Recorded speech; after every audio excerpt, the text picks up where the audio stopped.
job seriously, and he was in no mood to entertain out-of-town callers. I don't care if this man Ferguson is the president's representative. I can't talk to him now. I'm sorry, Harris. All right. I'll tell him.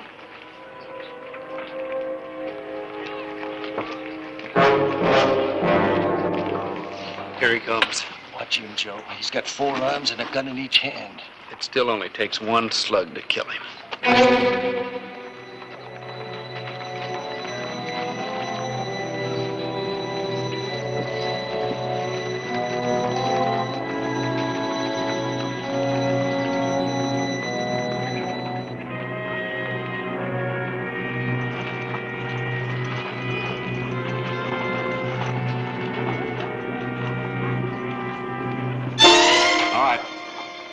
Hands up. Joe, you ain't giving up without a fight after coming here to get him.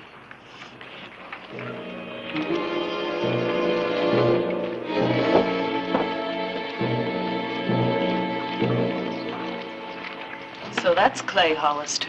Yes. Excuse me. I'll be right back.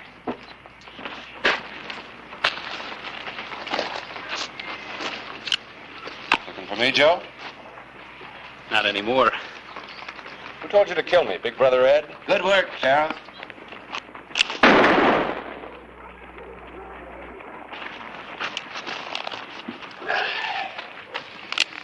All right, let's get you to jail and have the doc take a look at that arm. Sorry, Sheriff. I guess I spoke to you at the wrong time. I'm Ferguson from Washington. Yeah, I know. Editor Clyburn told me you wanted to talk to me. That's right. You almost lost your chance.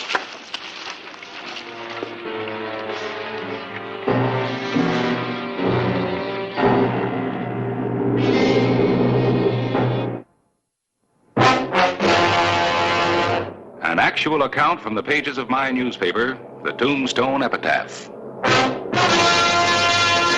This is the way it happened, in the town too tough to die.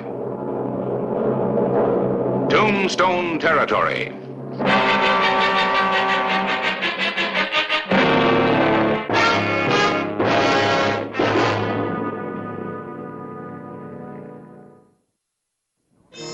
Mid-morning in Tombstone, October 16, 1882. There had already been 1 arrest, a near killing, and the Conference on Crime was in session.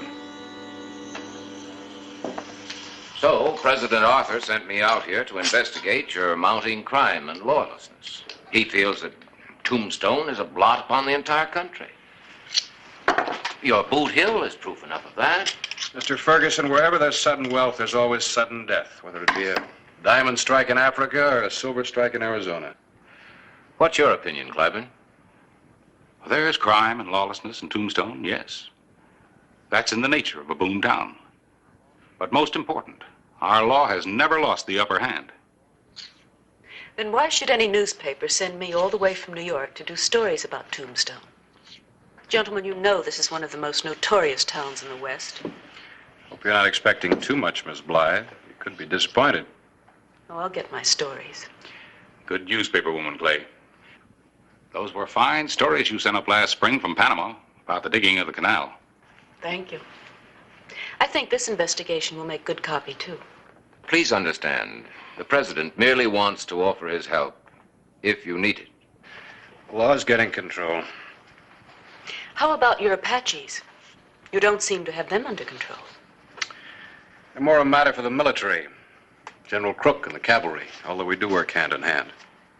The famous General Crook? He'd be more famous if he could catch Geronimo. They're very interested in reading about the Apache wars back east. Yeah, we'd rather read about them, too. Been wanting to interview the general. Just can't seem to get down to Fort Huachuca at the same time he's there. That's where General Crook is now? Or somewhere in the mountains. Pretty treacherous country.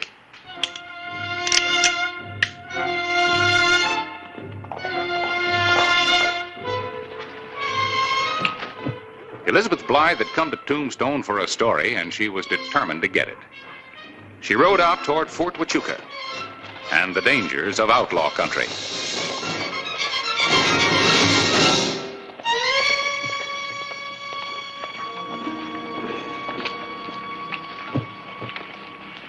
Where's that lady going, do you know?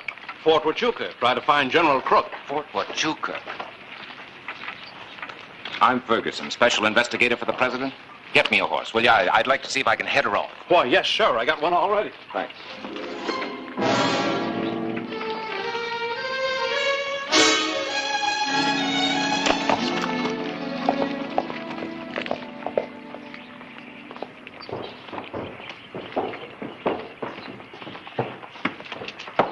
Thank you. Would you give this message to the telegraph operator? I'd like Fort Huachuca to send a cavalry guard to meet Miss Blythe on the road. I sure will.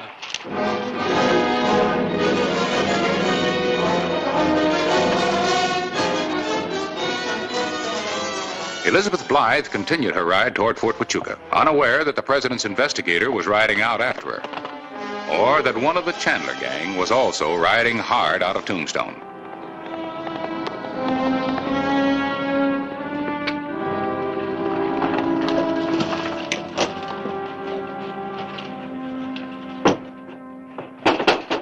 Open up, Ed.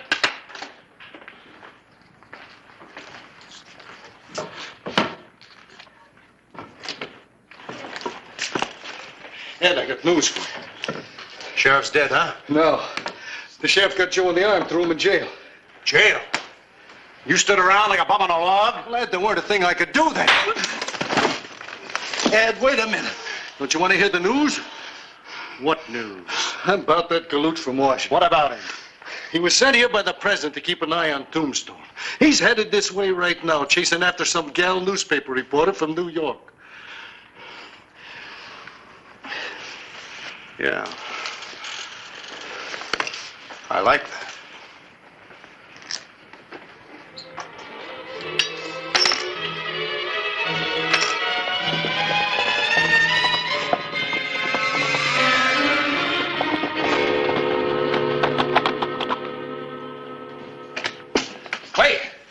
Clay!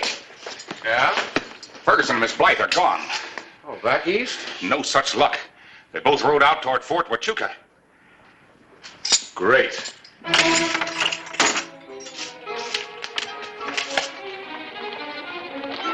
The Chandler gang had a plan to intercept the two riders on their way to Fort Huachuca. Clay Hollister sensed trouble and rode against time.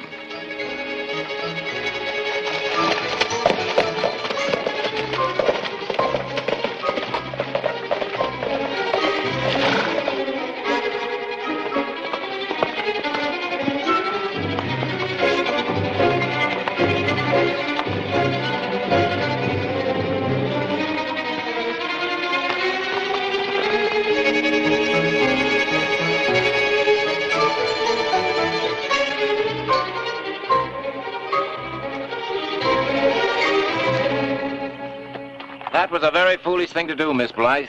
You should have told us your plans. Well, I'm not that foolish. If I were, I couldn't have left Tombstone. I'm going on to get my story from General Crook.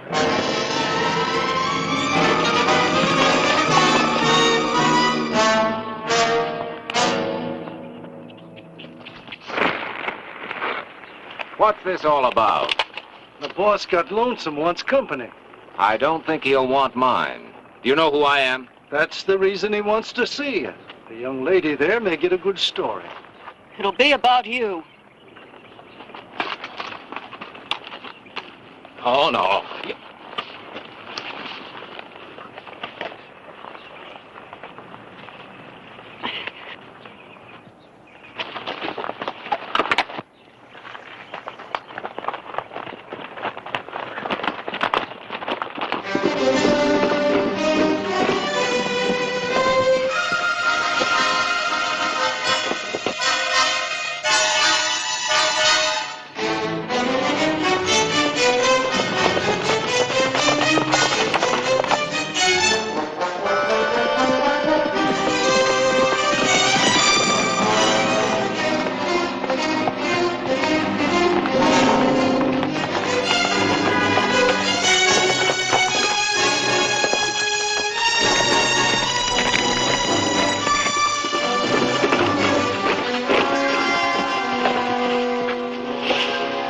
Wait here for me.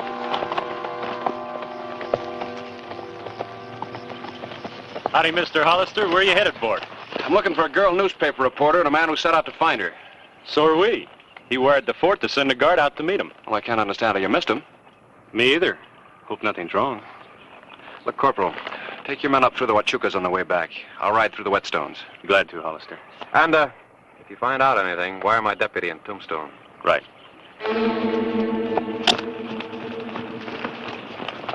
Ho!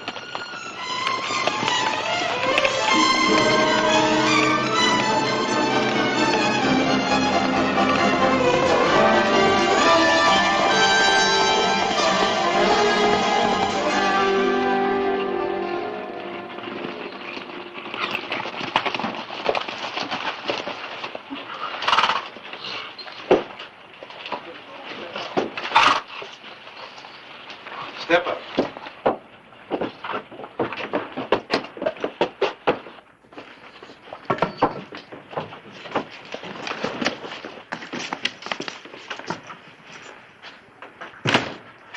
Gonna get a drop by, mister.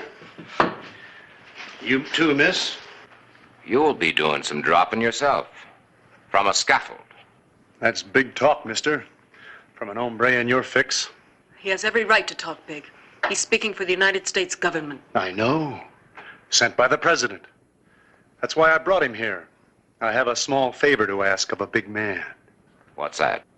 My brother's in jail in Tombstone. The sheriff shot him. You're going back and release him. Your brother's in no condition to travel, Chandler. He'll make it. I refuse. Mister, you're in no position to refuse anything. We'd better go back to Tombstone and do as he asks. Not you, miss. You're staying here till my brother shows up. I'm not leaving here without Miss Blythe.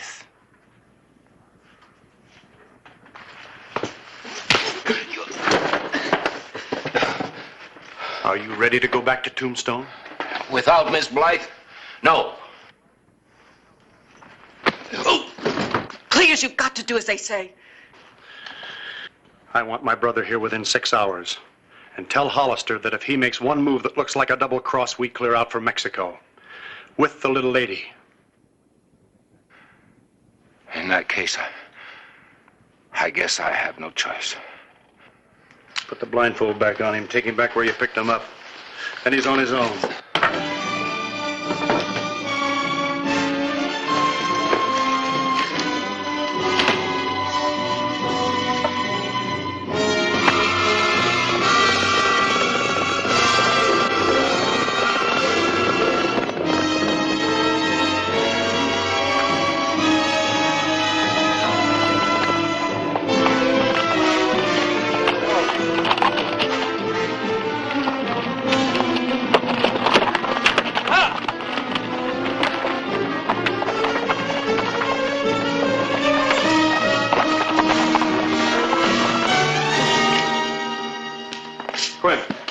Men together. What's up? Ferguson and that girl, Miss Blythe, disappeared somewhere between here and the fort. How many do we need? All we can get. Ferguson? Where's Miss Blythe? She's with the brother of the man you shot and arrested. His men picked us up. He's holding her prisoner. Ed Chandler. Sit down. How did you get away? I'm supposed to tell you to release his brother and get him back to Chandler within 6 hours. Or they take Miss Blythe to Mexico. We've got less than 3 hours to get his brother back there. Back where? That, I don't know.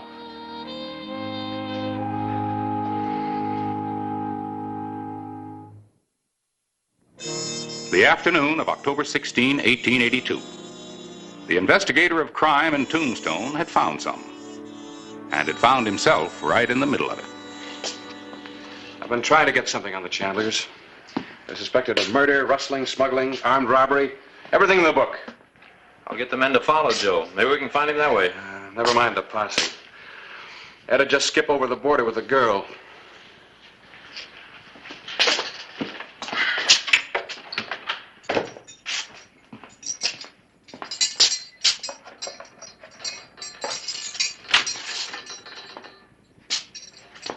Feel like taking a ride? Depends on where to. Back to your brother. I'm turning you loose. Oh? What's the joker? Seems like a good idea. Afraid Ed'll come with the boys and blast the town, huh? Maybe. Or maybe you think you're gonna follow me and find Ed, huh? I'm not going to follow you. I'm going to take you. All right. There's nothing I'd like more than getting you within range of Ed's guns.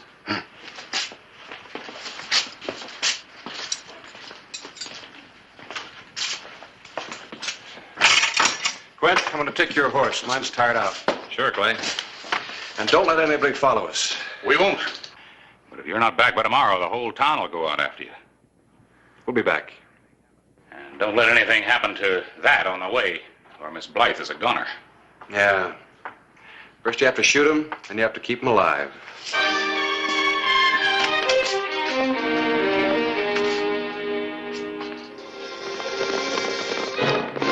The life of Elizabeth Blythe depended on delivering Joe Chandler before the 3-hour deadline had passed.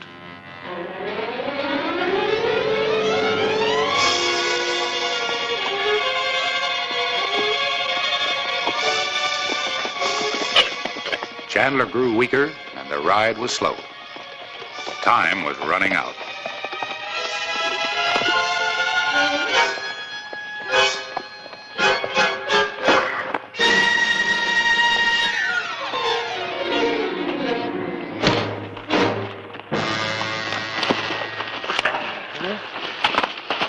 Hold it. Well, I'm glad to see you're so full of fight. Afraid I was going to lose you before you led me to your brother. You smart up, lawman. Go on back. You don't know what you're walking into. Mount up.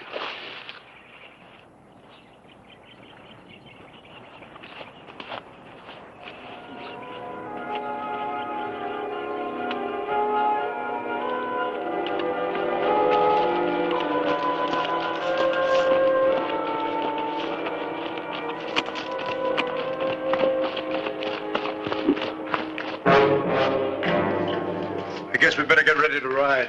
Looks like Joe isn't going to show up. You'll find lots of things to write about in Mexico, miss.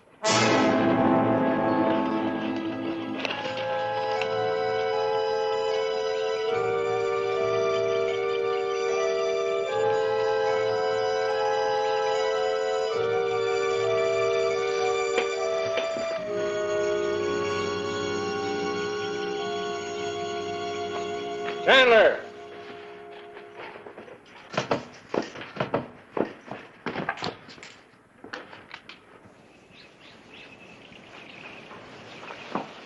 Send the girl out. I'll turn your brother loose. No! Turn Joe loose, then I'll let the girl go. I'm calling this. How do I know you'll let him go? She walks to me slowly. He walks to you slowly.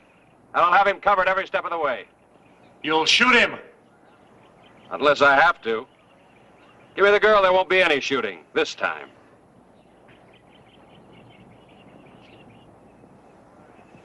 All right.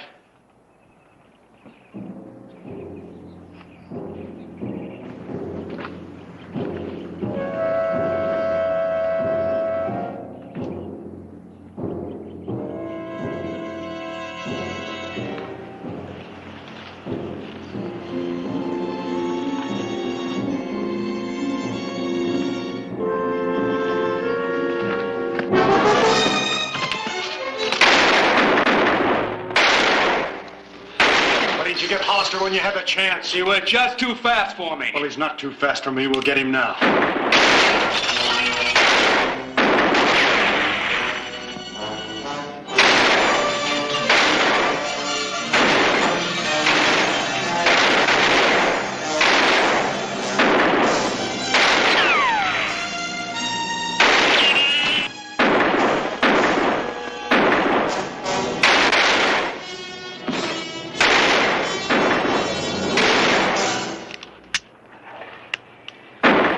I helped start all this.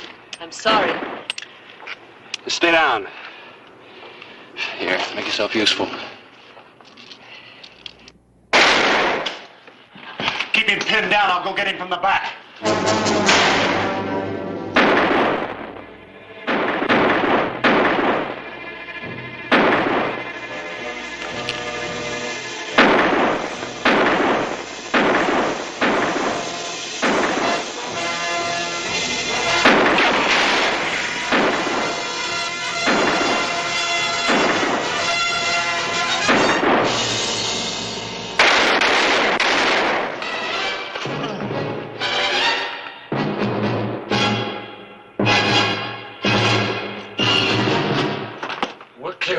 in fast. Hey, you're not running out on me when I'm hurt.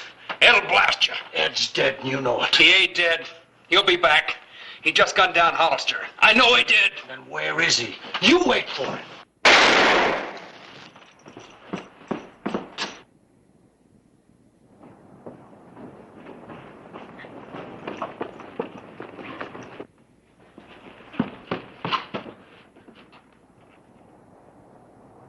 Still a couple left in the house.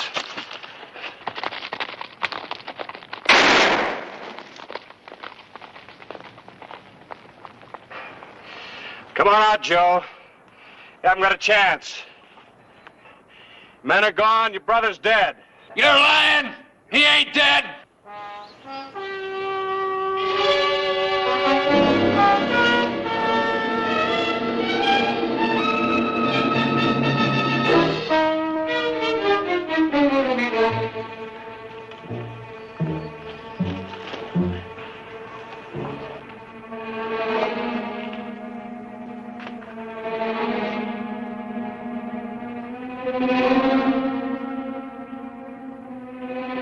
You're all alone, Joe.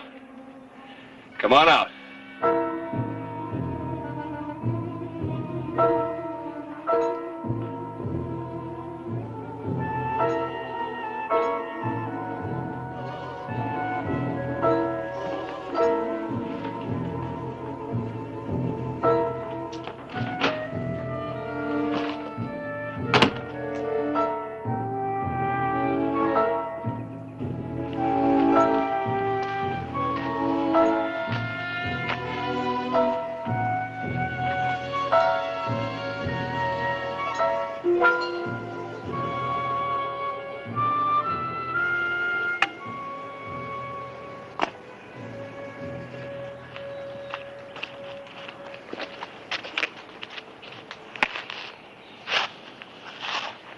How are you at writing obituaries?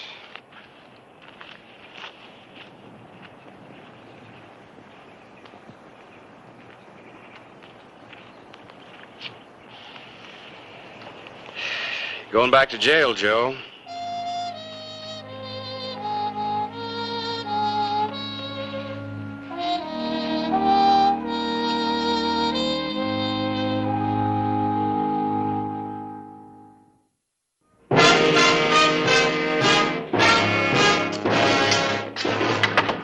How long did it take you to run down Pete and the other one?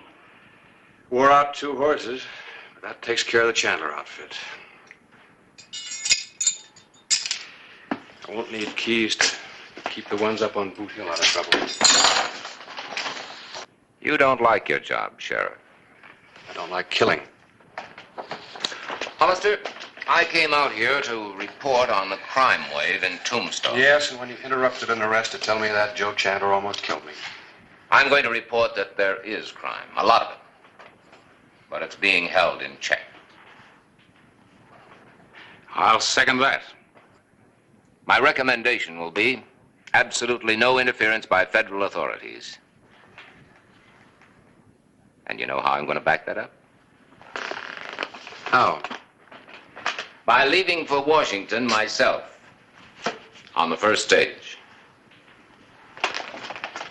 Mr. Ferguson, have a good, safe trip.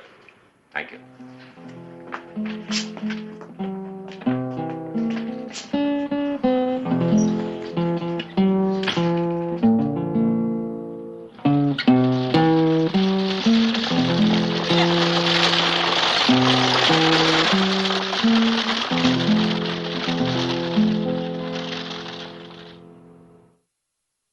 Whistle me up a memory, whistle me back where I wanna be, whistle a tune that'll carry me to Tombstone Territory.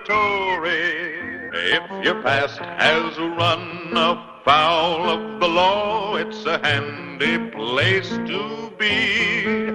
'Cause your future's just as good as your draw in Tombstone Territory.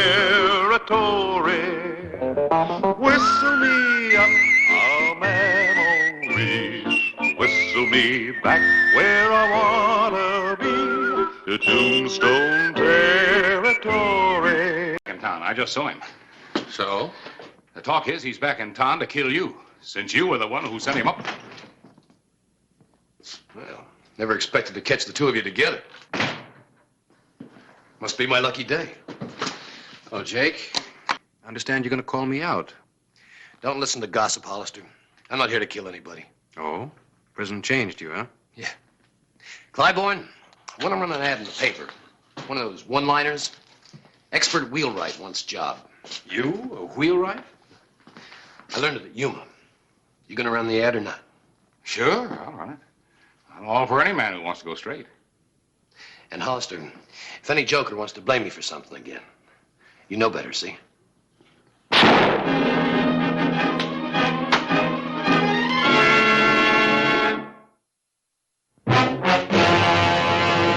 An actual account from the pages of my newspaper, the Tombstone Epitaph. This is the way it happened, in the town too tough to die. Tombstone Territory.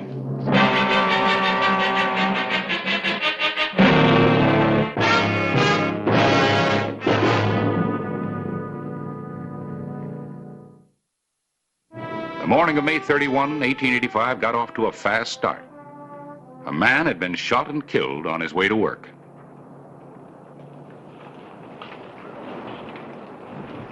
Find anything? Yeah, just that Bert was on his way to work. The killer waited for him to get by and then shot him. Must have stood over there. How do you know? Well, the ground's all mussed up, like he got fidgety waiting. Well, here's a slug Doc Cunningham took out of his back. Not much to go on.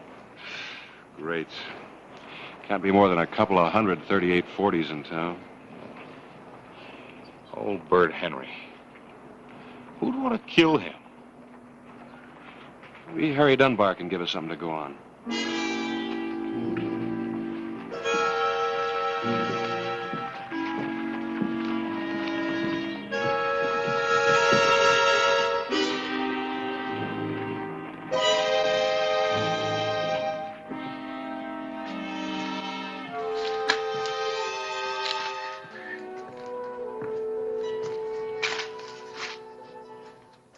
Looks like some folks are in for a spell of waiting for that baby. Also looks like I came to the right place at the right time. Haven't I seen you before? Maybe, maybe not. The point is, I'm a wheelwright. You need one bad. Oh, no, I don't. I've got the best man in town, Bert Henry. Well, Bert's not working here anymore. Somebody gunned him down. Bert? It was in Hollister's office when he was shot. Word is spreading all over town. That's why I thought... Hi, Harry. Well, you didn't waste any time getting here, I see. Somebody's got to take the fellow's job. Might as well be me. Got any idea who shot him down, Clay? No, not yet. All I know is he was ambushed on his way here. He died in Doc Cunningham's office. Why would anybody want to kill Bert? He didn't have much money. I remember you now. You're Jake Conroy. You're a gunslinger. Well, I don't want any thugs around my place. Shove off, Conroy. Now, Mr. Dunbar, I wouldn't take that tone. You're in a jam. You need me. Hollister, tell him I'm in the clear. That's right, Harry. He was in my office when it happened. He couldn't have done it. He was telling me that he spent his time up at Yuma learning to be a wheelwright. I don't think that I could ever trust an ex-con. Mr. Dunbar, have you ever been in prison?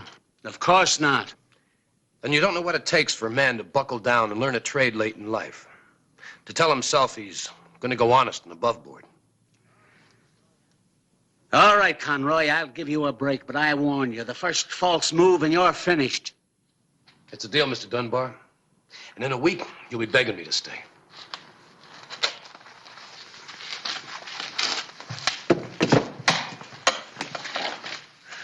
Well, let's see here. Dunbar handles a lot of important business. Stage line, couple 3 mining outfits. Now Jake Conroy's working for him. Oh, what's that got to do with anything? Don't you believe his story about going straight? I don't know. Wheelwright is murdered. Jake's a wheelwright. So he steps into the dead man's job. Well, you know Jake couldn't have done the killing. Yeah? I think we have to give him a chance. Kind of like recommending Billy the Kid for president of the First National Bank. I'll feel better if I check on him.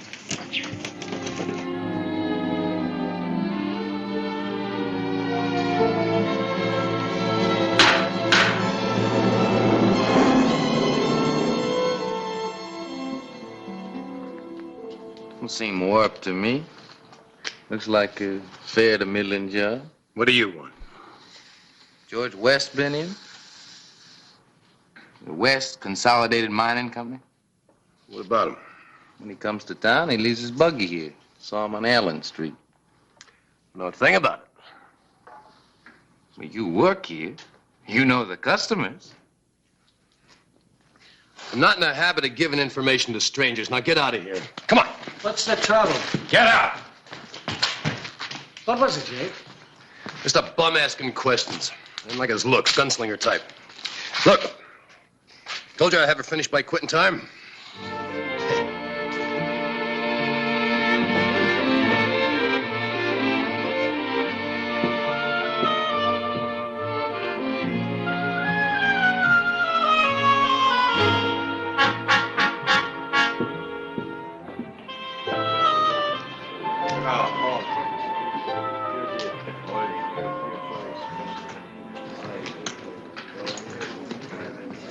Give me a shot. Hello, Mr. West. How do you do? Bartender, I'll have another drink at the table. Mr. West. Not till I had my say. All right, what is it? Remember me? Holby Jones. I used to be a miner. Before you accused me of stealing silver or before you had me sent to the pen for something I didn't do. Well, this is preposterous. You're gonna pay for what you did to me, All Mr. right, West. head for the street. I ain't packing a gun. You are. I can fix that.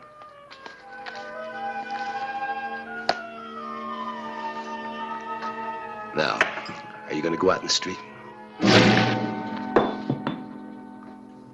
I ought to break you in two. But I'm a peaceable man. I'm giving you one last chance to go out in the street. You ought to break me in two. But you're yellow. Somebody better go to the sheriff. Yeah. Let Hollister pick up the pieces.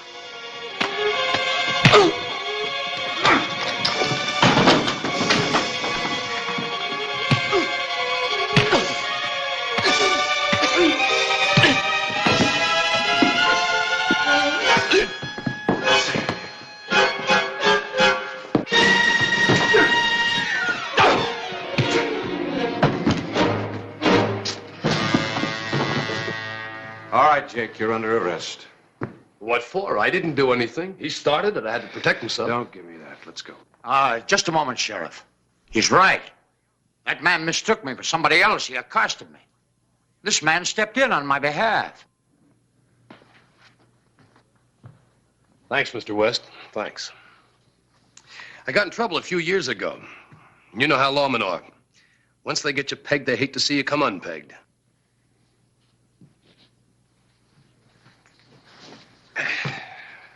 Mr. West, you want to prefer an assault charge against this man?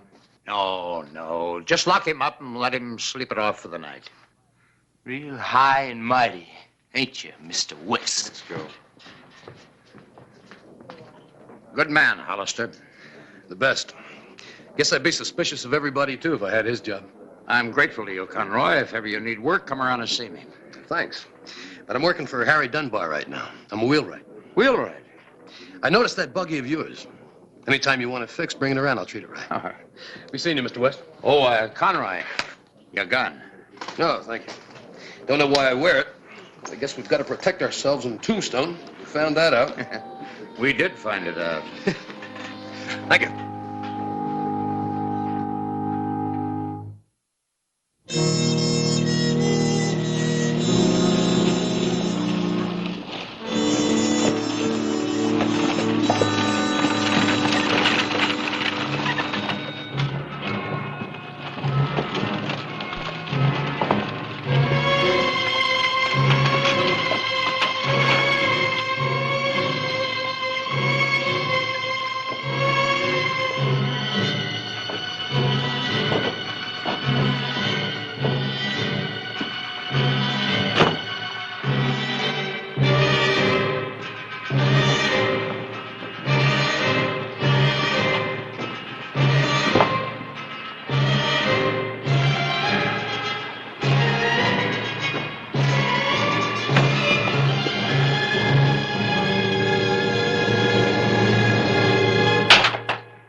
sure like to get my hands on whoever did that. You better report it to Hollister. I intend to. First, I have to be sure if you can repair it. I'll make it like new. It'll take a while. Now, how long? Well, the rest of the day if I rush. I have a payroll I have to get out to the mine. And Dunbar can lend you a rig for that. And then when yours is fixed, I can return it and pick up the other buggy. Fine. Fine. That's real service. My pleasure. Now let me handle this and you go get Hollister. Maybe he can nail that vandal. Right.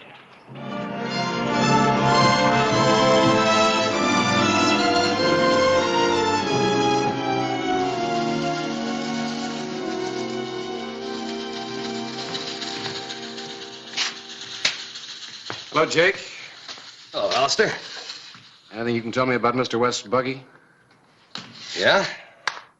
2 spokes busted, done with something heavy, I'd say, like a sledge. Straight grain dash. Nothing but the best for this job. You know who did it, of course. No, you tell me. The Hobie Jones. Maybe. Oh, no maybe about it. Takes a bad man to break up something as beautiful as that buggy. You learn about a man when you fight him. He's a bad one. Much like a twin sister, huh? I don't know. What do you mean you don't know? You ever see a better matching job?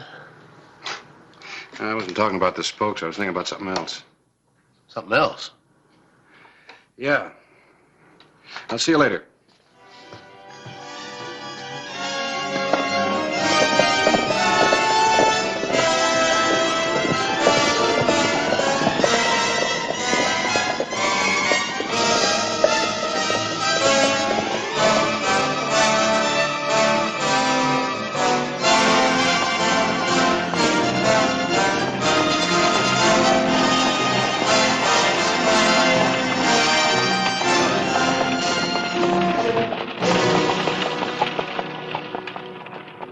Save the leather, hop in. It's about time. You come by way of Tucson. Not there, on the floor. Nobody's gonna see me way out here. We're not taking any chances. I've got the sheriff looking for you, remember? You didn't have to do that. You didn't have to tell him I was the one who busted West's buggy. Lie down. All the way. Yeah.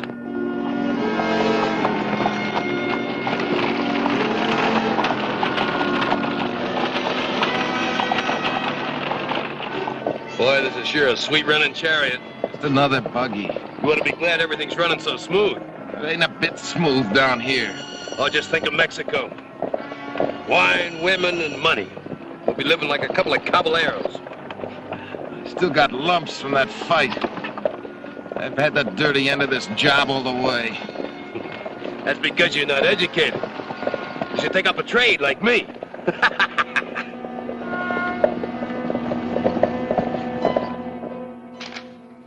Oh, it's the report from Yuma on Jake Conroy. Well, what do you know? Jake was a trustee.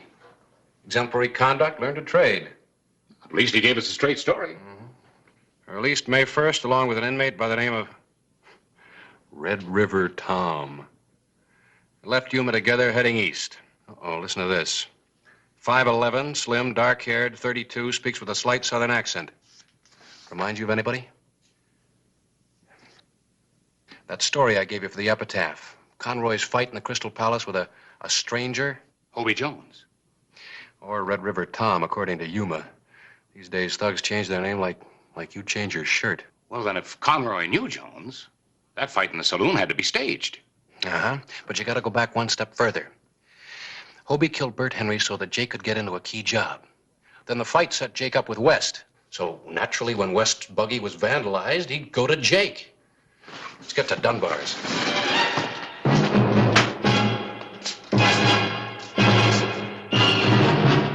Harry, where's Jake? Oh, he's out, delivering the buggy to Mr. West. At the mine, I suppose? That's right. He'll be back soon.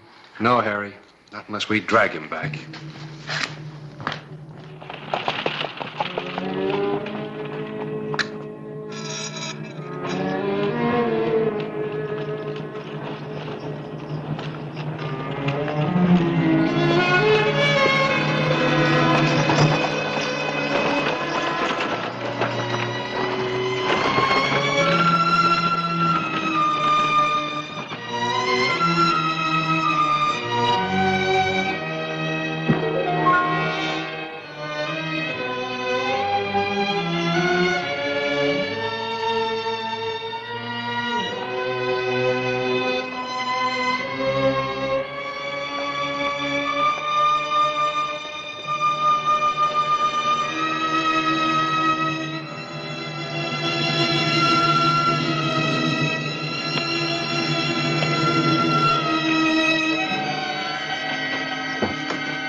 Hello, Mr. West.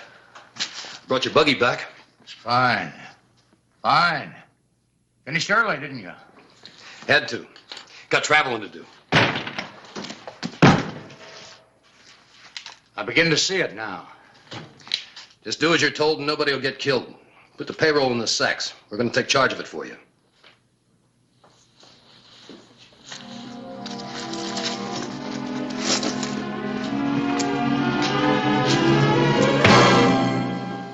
That wasn't necessary. Yes, it was. Truss him up, Hobie. Make it fast. We've got to move. We'll take the good buggy. We're rich now. We're not going to ride in a livery stable rig. How about the guard at the gate? The boss will be driving. Hobie will be on the floor. I'll be beside you. Any false moves and you get 2 slugs, one in the back and one in the belly. Now, let's go.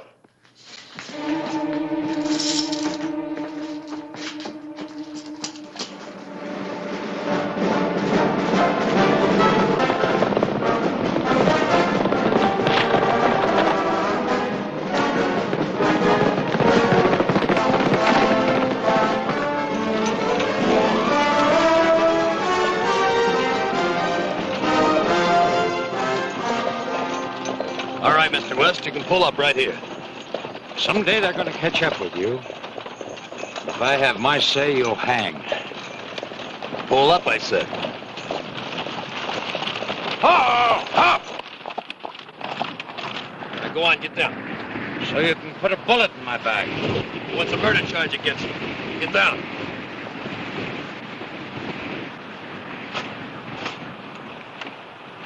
Now start hoofing it. Only take you a few hours. Yeah.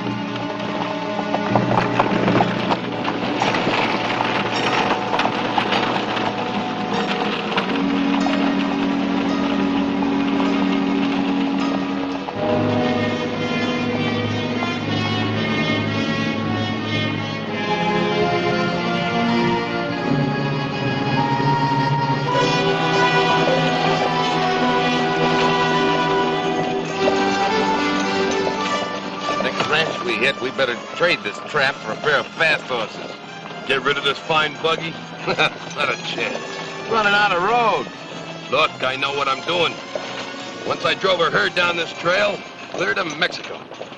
When the guard gets to town, Hollister will be aboard the fastest horse he can find. Look, who planned this? You did? Everything's gone fine so far, huh? Yeah. All right, then.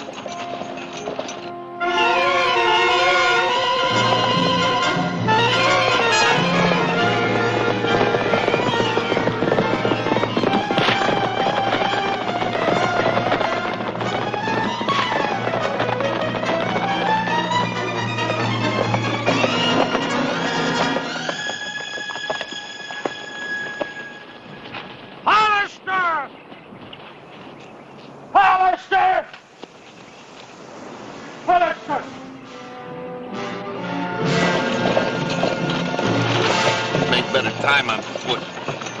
Get out and walk then. Hollister will be gaining on us. Look, we got a long lead. Hollister can't sprout wings.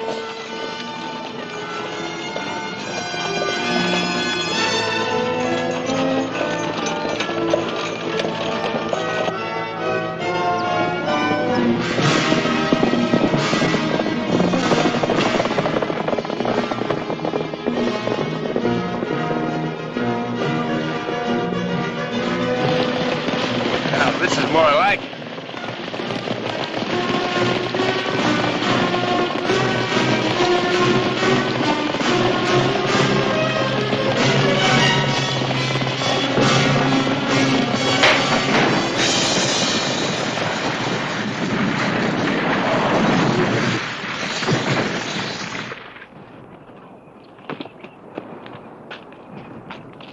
That's the one you were supposed to fix. I told you to knock out a couple of spokes, not weaken the whole wheel. No matter what I done, it's up to you to fix it. It's up to you to fix Bird Henry, not to kill him. Right, all right. We're just jabbing at each other. We got to get out of here. When you were harping about riding horses, now's your chance. Carriage snags and no saddles? Shut up and help me unhitch.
Guard him, Harris.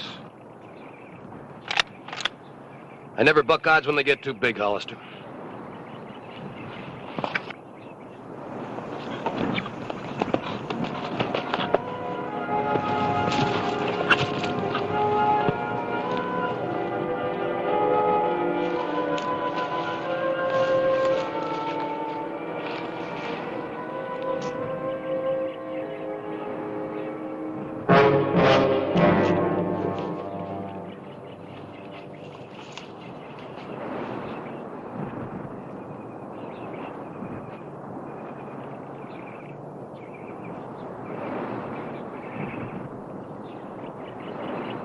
He's dead.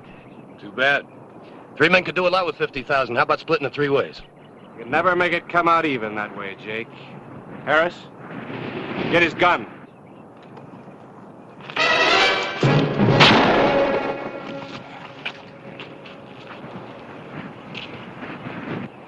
Oh, I'm glad you're a good shot. That was close. Close for Jake. If I'd had more of a target, we'd have had another dead wheelwright.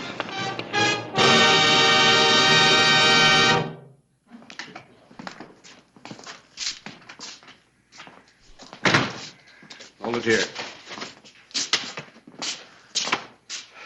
That judge hauled off and threw the book at me. You got off easy. You deserve the rope. Yeah, I'd be in Mexico right now buying and selling judges like him if it hadn't been for that buggy wheel. Cheer up, Jake. Takes time to make a master wheelwright. You'll have that time up in Yuma. The rest of your life.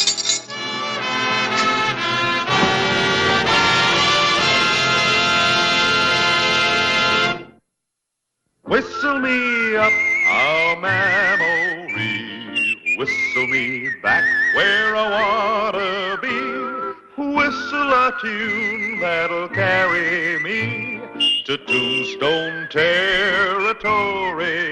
If your past has run afoul of the law, it's a handy place to be, 'cause your future's just as good as your draw in Tombstone Territory. Whistle me up a memory, whistle me back where I wanna be, to Tombstone Territory.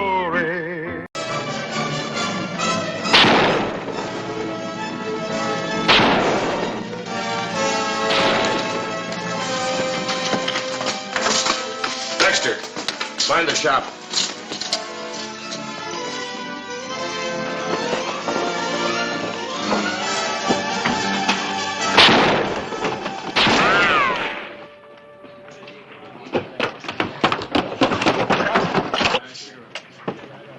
I've warned you before about Yehu in this town, Buckhorn. Don't you bluff me. I caught that Indian stealing horses from the mission. That's Little Hawk, one of Father Miguel's most trusted Indians. No more he ain't. The Padre was with me when we spotted him stealing the horses. No, I do not steal mission horses. Shut your lying mouth. That's enough. If Father Miguel caught him, it looks like an open and shut case, Hollister. You've had too much horse stealing from renegade Apaches lately. Why don't you do something about it? Little Hawk isn't riding with the renegades anymore, Mr. Griffin. So he says. But we have 2 witnesses. Just Buckhorn here and Father Miguel. You believe the Padre's testimony, don't you? I will, when I hear it from him. We ain't got time for that, Hollister. What we need around here is a sheriff that knows what to do with a rope when he's dealing with horse thieves. The circuit judge will be here in 2 days. Little Hawk will have his trial then.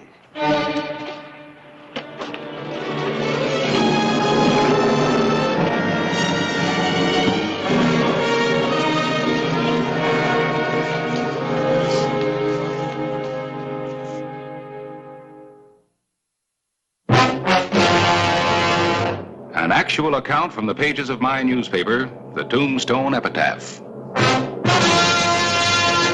This is the way it happened, in the town too tough to die. Tombstone Territory.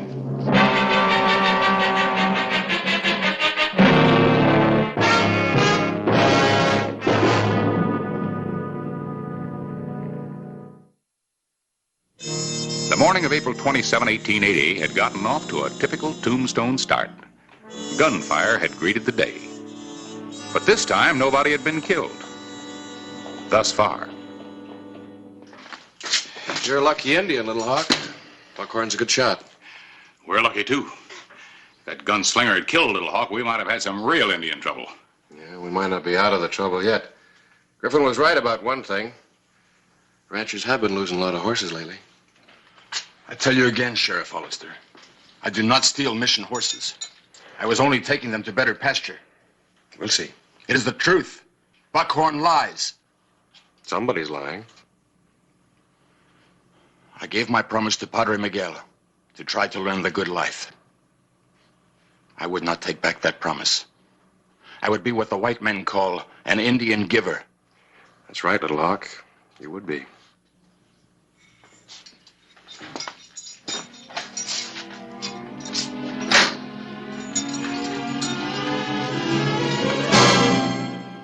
You must have had every chance to kill that Indian before he reached Tombstone. Why didn't you? Well, don't you think I tried? That Indian knows every trick in the book. Fellow is like shooting at smoke. I hired you to cause Indian trouble. Now, what about it? Well, it ain't been so easy. Those renegades have been awful quiet lately. Till Little Hawk decided he wanted himself some nice, fat mission ponies. Father Miguel actually saw him taking the stock? Plain as day. Little Hawk thought the Padre was having a siesta. So he rounded up 6 of the best ponies and was moving them out as I rode in. The Padre came running out when he heard the ruckus. The Padre is bound to tell the truth as he sees it. Perhaps it's just as well you didn't kill Little Hawk. You gonna let that Indian go to trial? No. Now the whole town thinks that he's guilty. I'll play that up. We'll have a lynch mob.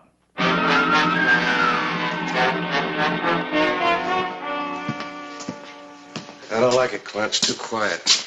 How did they cool off? In a saloon, Buckhorn's bad enough when he's sober, but when he gets liquored up, look out. Seems a lawyer like Griffin would be too smart to go along with lynch law. Yeah, but he was all for it this morning.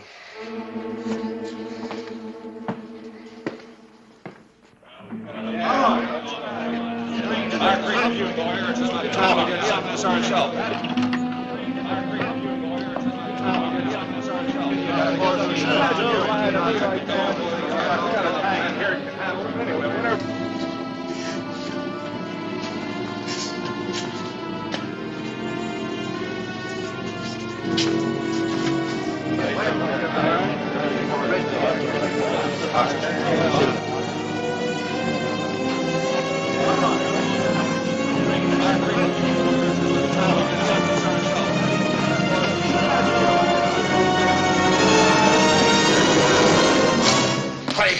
They're coming for him, Griffin and the mob.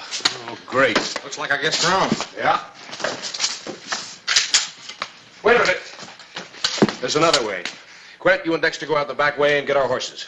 Right, Clint. What are you going to do? Little Hawk came from the mission. He's going back there. You think you can hold him off until we get away? Well, they're not mad at me yet.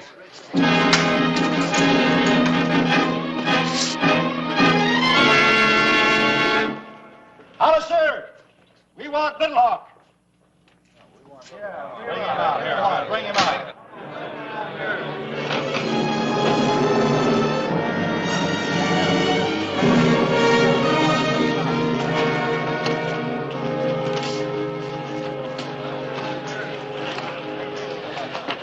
Come on, bring him out, Hollister. We're breaking in.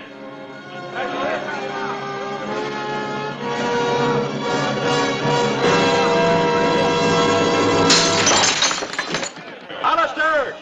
We want Little Hawk.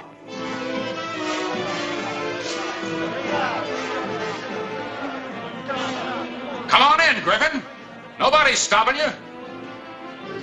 All right, men, let's go.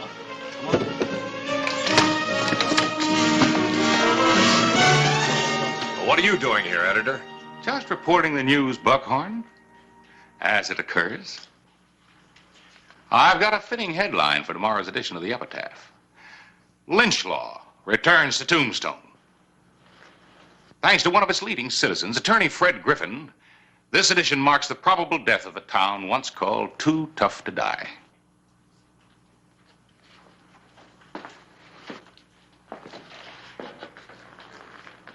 Get out of the way, Clyburn.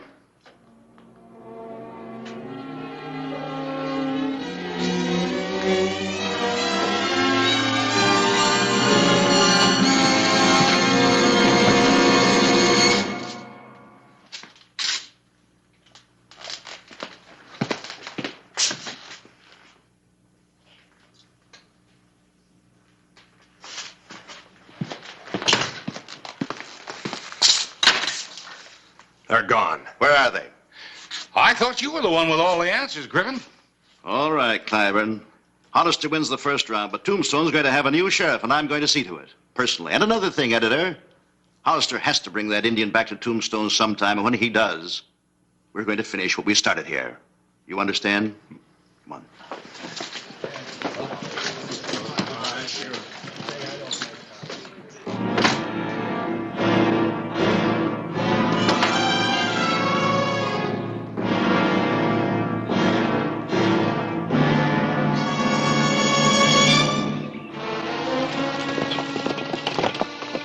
Sheriff Clay Hollister knew Indians. But sometimes, the more you knew about them, the less you knew about them. He was taking no chances with Little Hawk. I think I'll let Quint have one of the reins going through the mountains. Wouldn't want that horse to run away with you. Could be hard to find.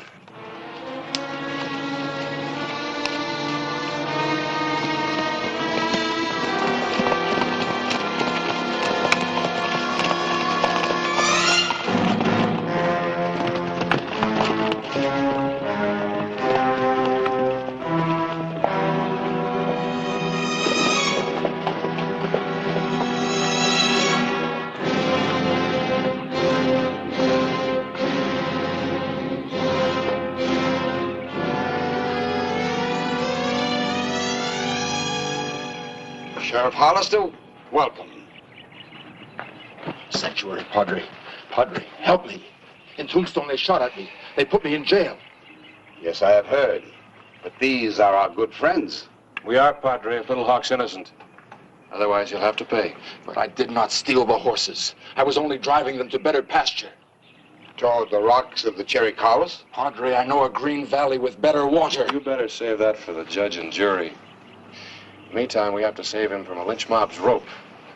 You can't very easily try a dead man. They will shoot me anyway, or hang me.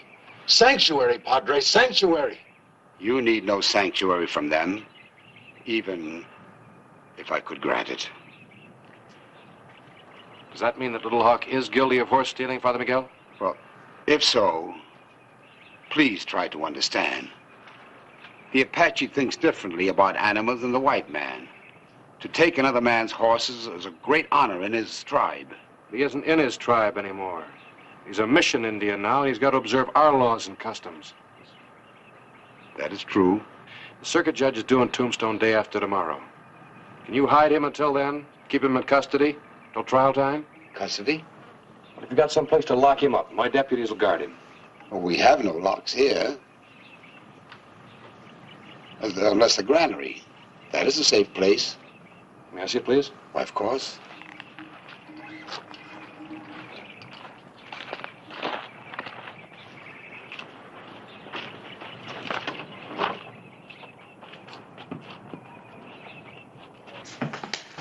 This is the only door with a key.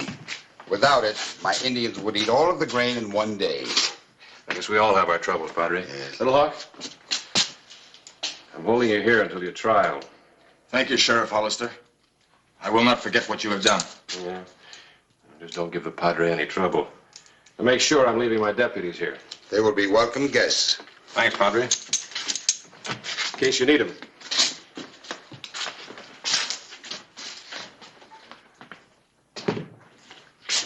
When you come back for Little Hawk, I will accompany you to Tombstone. I will do all I can for him. I know you will. And it's in the hands of the court. I understand.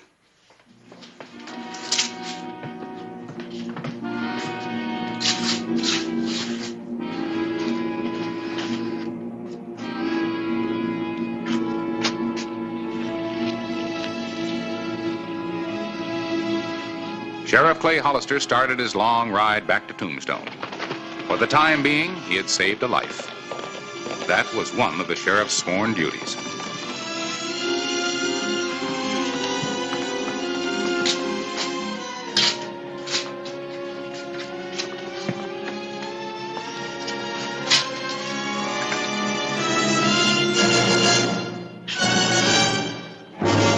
Padre, I must talk to you. I want to confess.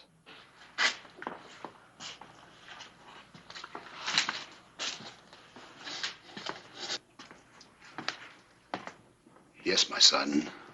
Padre, help me. Tell the judge you were wrong. That I did not steal the mission horses, but was driving them to a better pasture. Well, it will be up to him to decide if that is true. I will help you all I can at the trial. There will be no trial, no judge, and no rope. Drop the gun! Drop it! Drop it or he dies!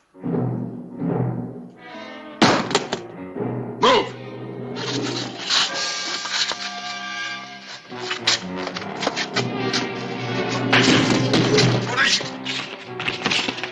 Lock the door. Lock it.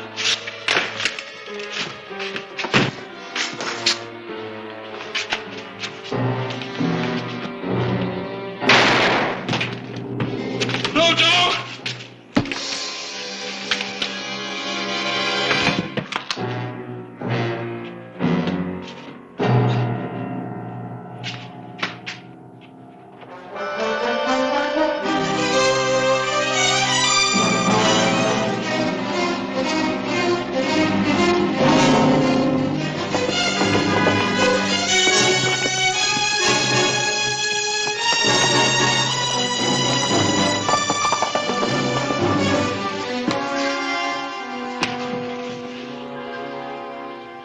Padre! Padre! The keys! The keys, Padre! Right there on the floor.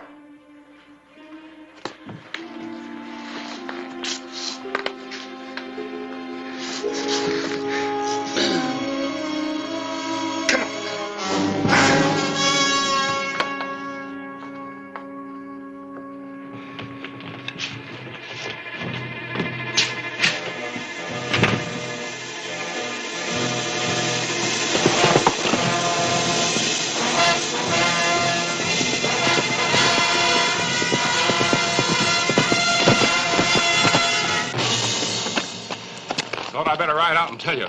They're after your scalp in town. They want a new sheriff. Who's they?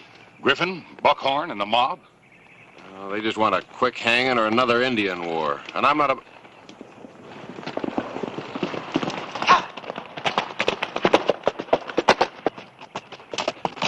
Little Hawk, he escaped.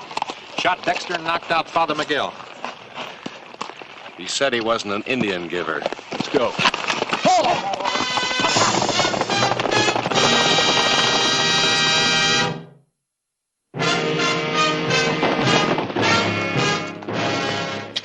How is he? He's coming around. Dexter? Not so good. Tried to stop him. I know you did, Father. Do you have any idea where he might have gone? Chera. Cowards. Quint, you got those handcuffs? You and Harris hitch up a wagon. Take Padre Miguel and Dexter back to town. Right, Clay. What about you? I'm going after Little Hawk. Man, are you out of your mind? You can't go up there alone. That's Indian country. There's just one Indian I'm worried about. You'll be riding into a trap. He'll shoot you before you even know he's anywhere around. Now, look, I'll go back to Tombstone and pick up a posse. And... Who? Lawyer Griffin and that lynch mob that are out after my hide? No, thank you. Clay, remember, he's got 2 guns. Yeah? So have I.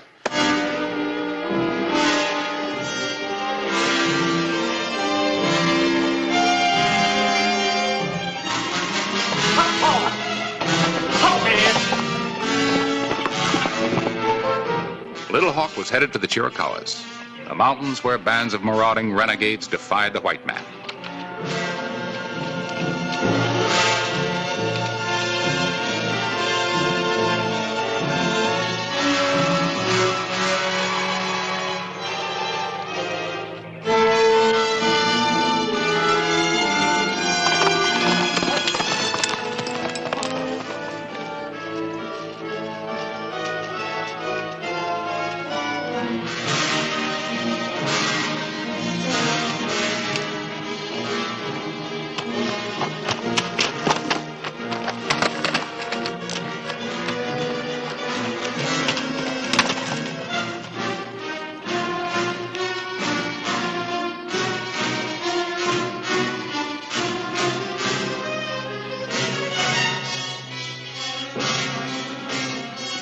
Sheriff Hollister continued a relentless pursuit.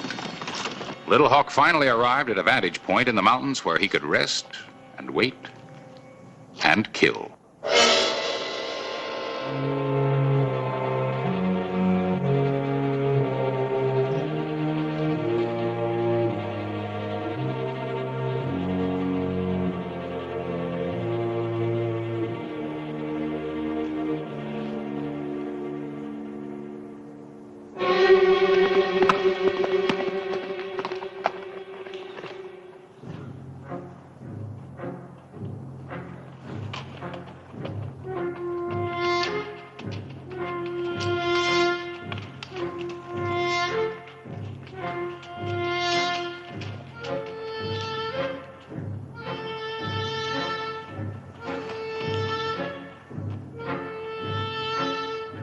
Little Hawk's trail grew harder and harder to follow.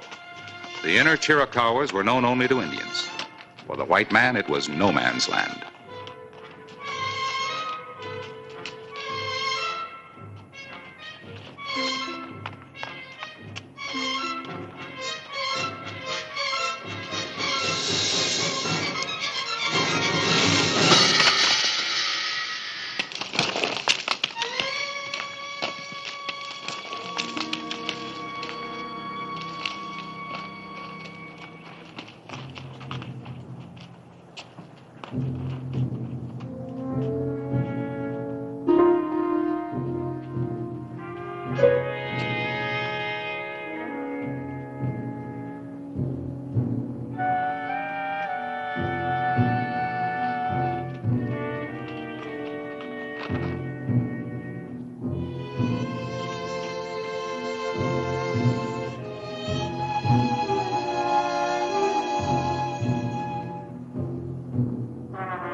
Drop the gun. You're headed in the wrong direction. Your trial's back in Tombstone, remember? Where they can't wait to hang me. They just might hang you now. It's a pretty bloody trail you left.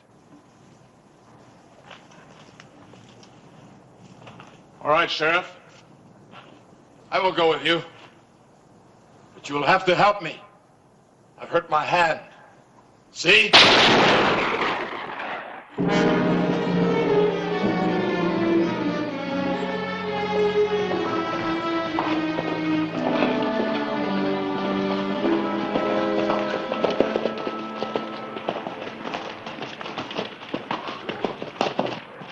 So you decided to bring him back, huh, Hollister? Hold it! You want me, Buckhorn? We're not taking any chances this time, Hollister. We're all agreed there's going to be a hanging. Now. So I'm taking that horse thief and killer.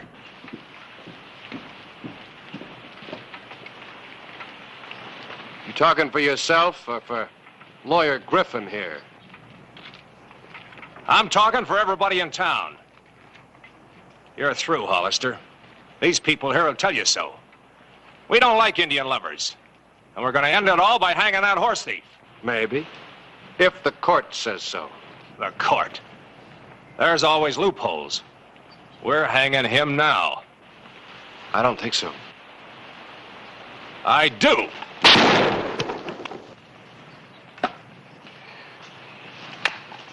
Looks like Little Hawk's going to have some company in jail.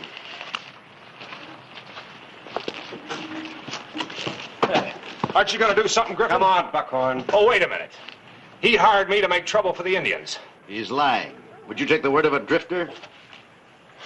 I was no drifter when you needed my gun to help you get the Indian land so you could sell it to the railroads.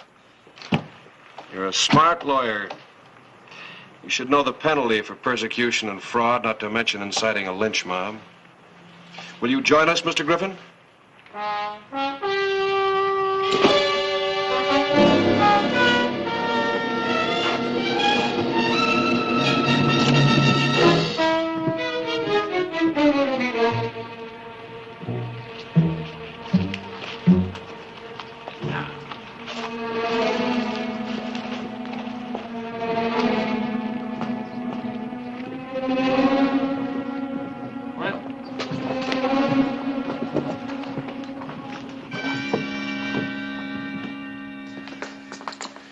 What about Dexter and Father Miguel? They're all right. Both be as good as new in no time.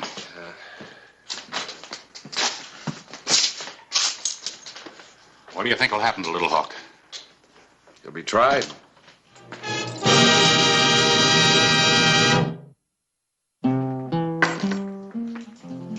You first put it on, everything seems so simple. Crime, justice, black and white. And? Then you have to protect a horse thief. Save him from a mob. That's as it should be. Yeah? In the meantime, a padre gets clubbed down, one of your own deputies gets wounded. But nobody was killed. And many might have been if you hadn't moved your prisoner. You and your deputies couldn't let that mob take him. Harris, you're a great comfort to me. You just need someone to talk to. No. No, but sometimes my conscience does. How about some dinner?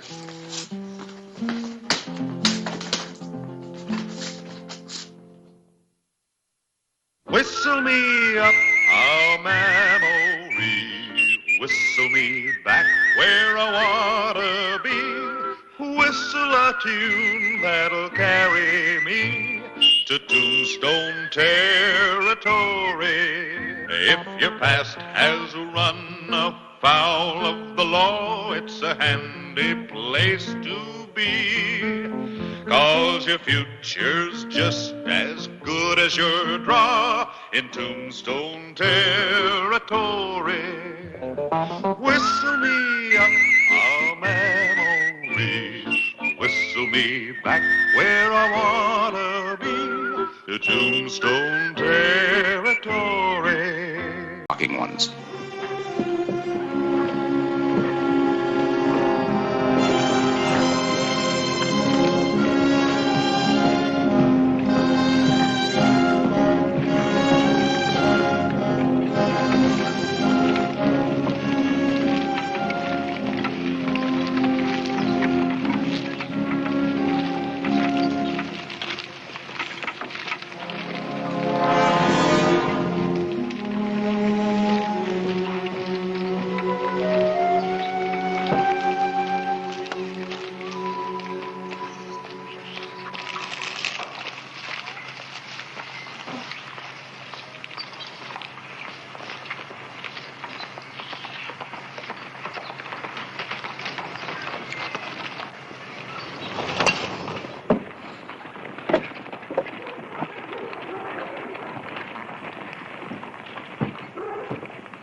$3, old boy.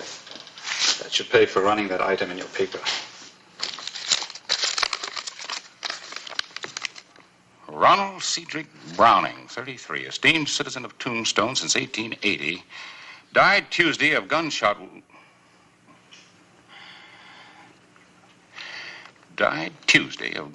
wounds as he was attempting to protect an ore shipment from his mine located.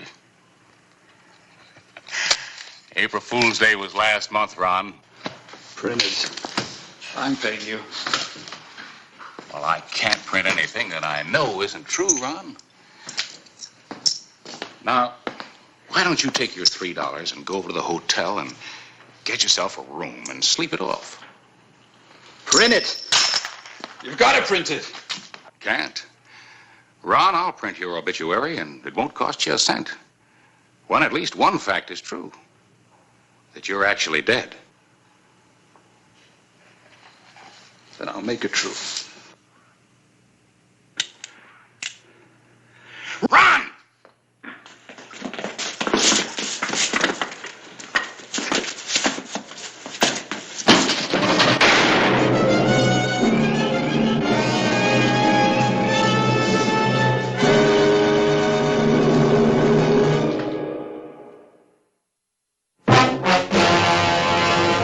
An actual account from the pages of my newspaper, the Tombstone Epitaph. This is the way it happened, in the town too tough to die. Tombstone Territory.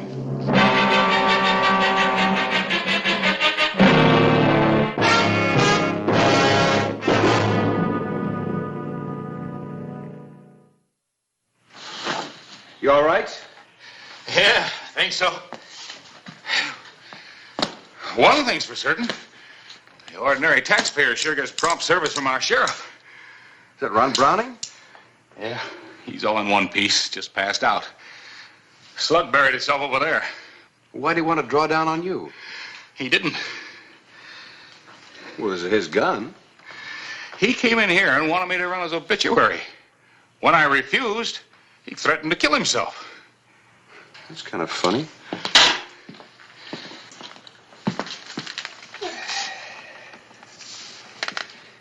He tell you why? No. First, I thought he was drunk and trying to play a joke.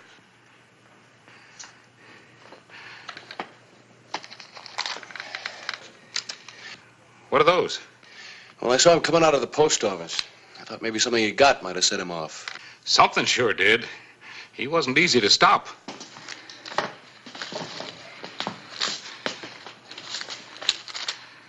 From a lady? Devotedly gay. No matter how busy you are, 3 years is too long for a girl in love to wait. So I've taken a boat to Boston, and I'm coming to Tombstone to you. Yeah, she arrives on the noon stage tomorrow. If you ask me, you better lock him up till she gets here. Maybe he just doesn't want to see her. More likely, he doesn't want her to see him. Well, I can't jail him for that. Look, he's no tramp, Clay. Comes from a good family, educated. When he sobers up, could be all he needs is that girl. All right, Cupid. I'll see that the county boards and lodges him.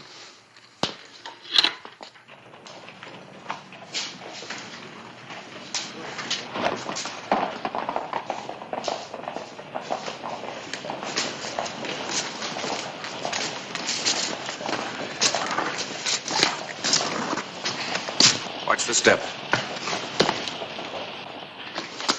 Put him in my chair, Harry. Yeah, all right.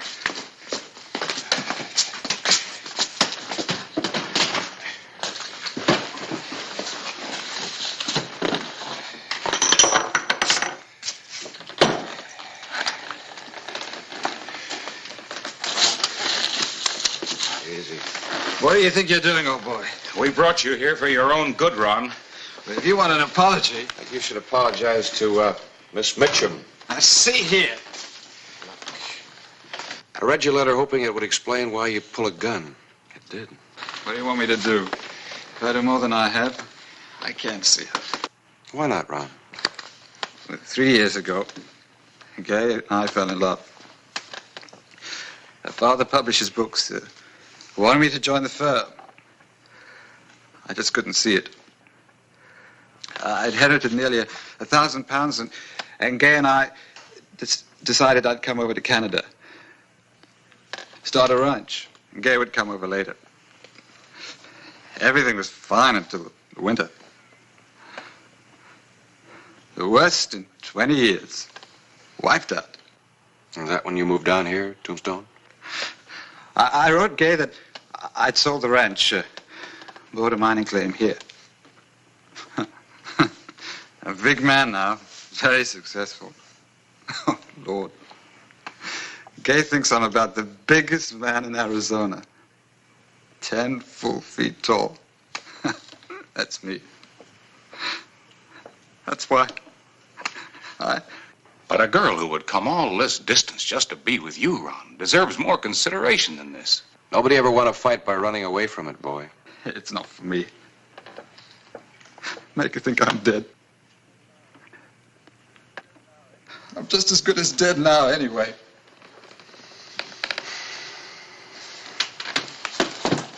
Come on, you'll feel better about it tomorrow. Up you get.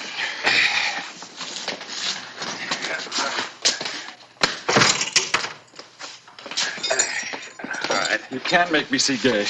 We'll talk about that when you're sober.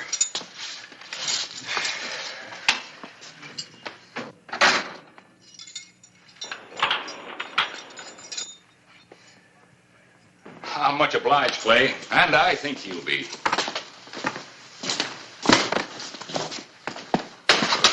I cop, Sheriff. Wanted in Flagstaff. Where'd you find him? In front of the bank. The bank, huh?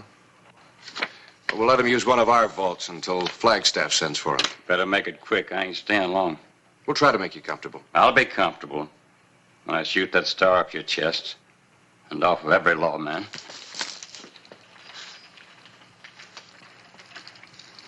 Drop it.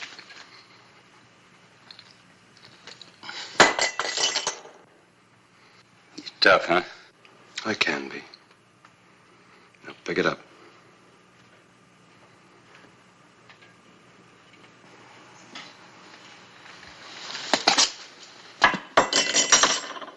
Now let's make you comfortable.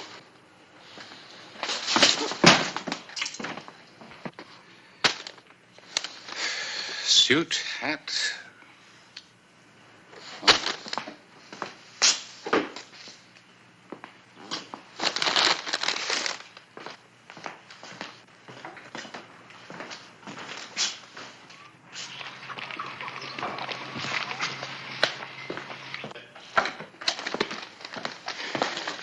Here, Clay. You see that he gets shaved and dressed. My confounded press broke down again. Have to get the blacksmith to forge a new part or I won't be able to get my paper out. Is that an excuse for not taking Brownie to meet the girl?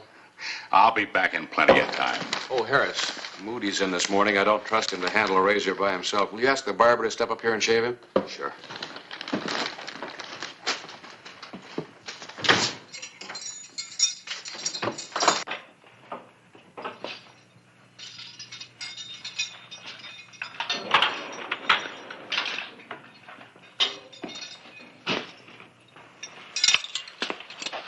New clothes, Ron. Put them on.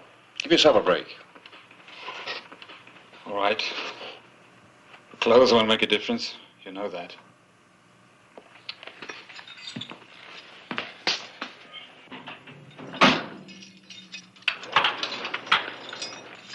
Let him out, Sheriff. Let us both out. Save you a lot of trouble later.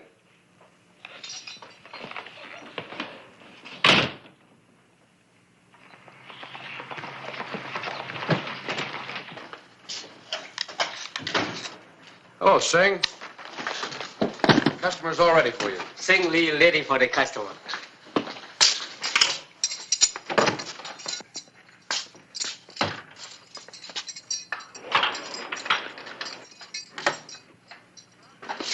Oh, Mr. Brownie.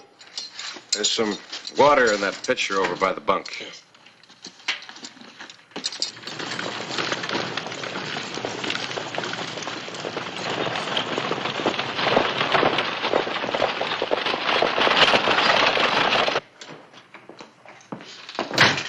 Sheriff? The noon stage from Santa Fe you waiting for? Yeah? I just saw it. Looks like it's going to be about 10 minutes early. All right, Quint, you stay here and see that Sing Lee has no trouble. And after Browning's been shaved, bring him over to the hotel. I'll pick up the girl. Right. Oh, and when you deliver him, make sure he looks 10 feet tall.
Mitchum?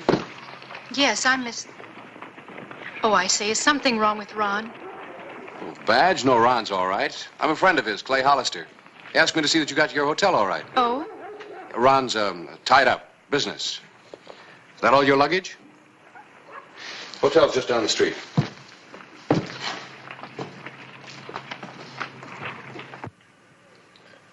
Mr. Quinn, maybe you better let me take Mr. Browning outside and put him in a chair. Sure, anything to hurry it up.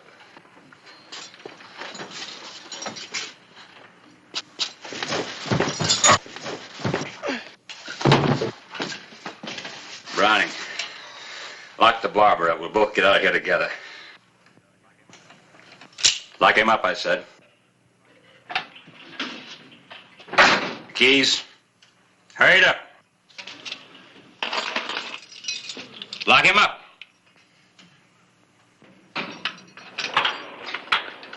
Come over here and unlock this one. I mean, right now.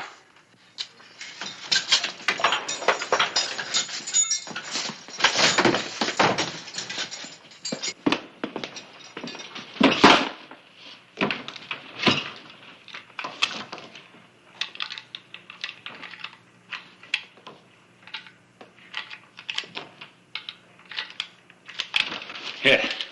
2 guns are better than one.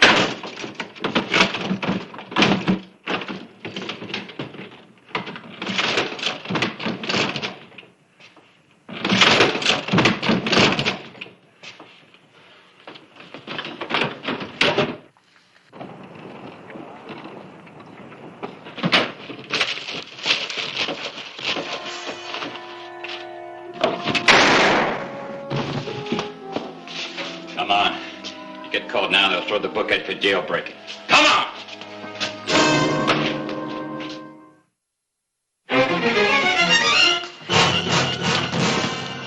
Easy, Clint. Come on.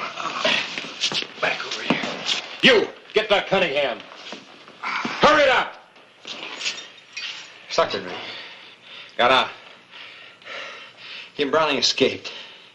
I'm going after him. Ron escaped? Ron and one of the most dangerous killers in the territory.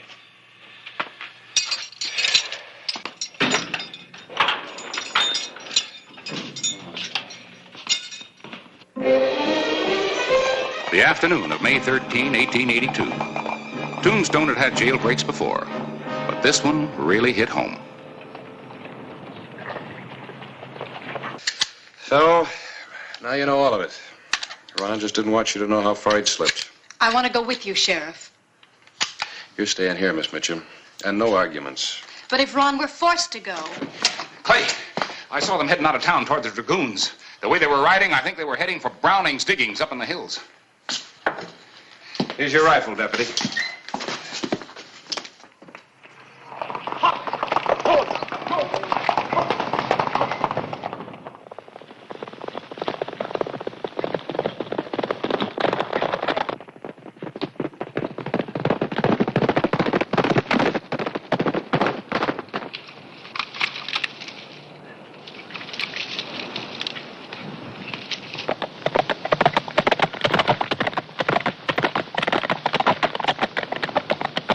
We leave the horses here.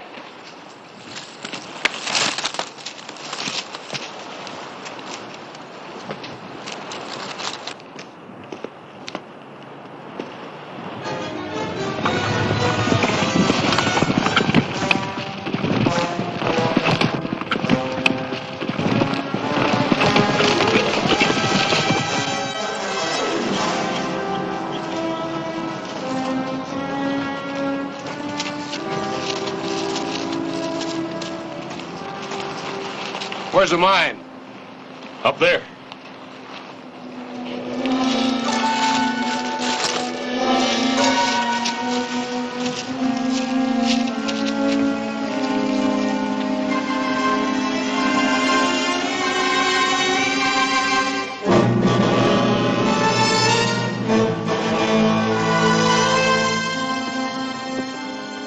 Wait a minute.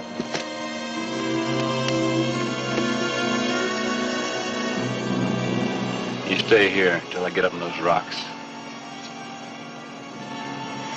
And when you see the sheriff coming, you start down slow, holding your arms up like he was surrendering. And you? What do you think? Once they step out and figure they got you, it'll be like clay pipes in a shooting gallery. Now, see here, I'll be no party to murder. You'll do what I tell you. Get up. You're gonna get up and stay here for good. Now, you stay right here till the sheriff comes.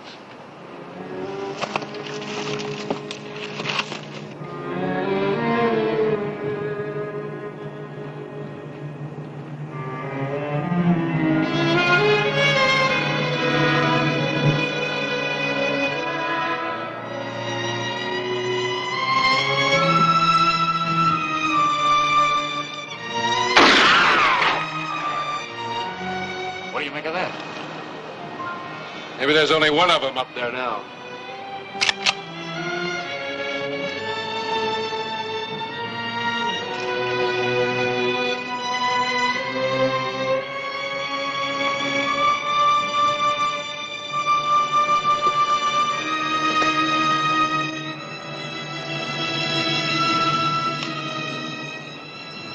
You'd be dead now, except I need you for bait.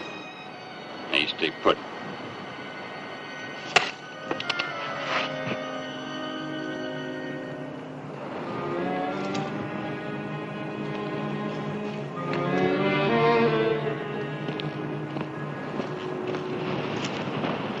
All right, get out there. You trying to cross me? You get it first.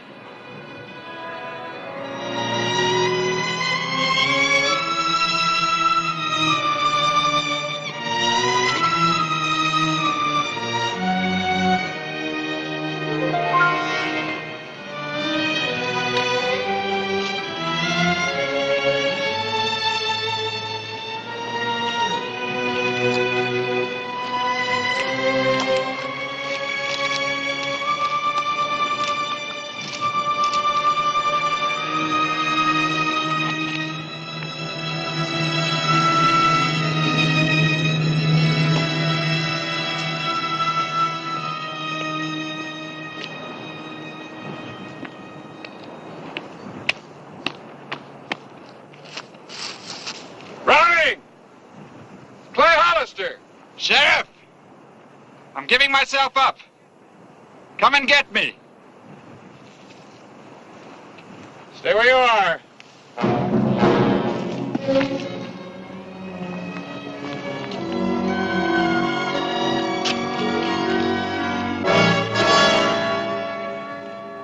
Sheriff, it's a trap!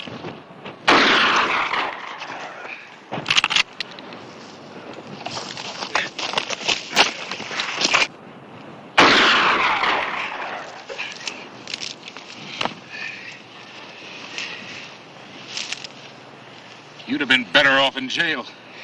He made me go. Take care of him, Harris. I'm going in.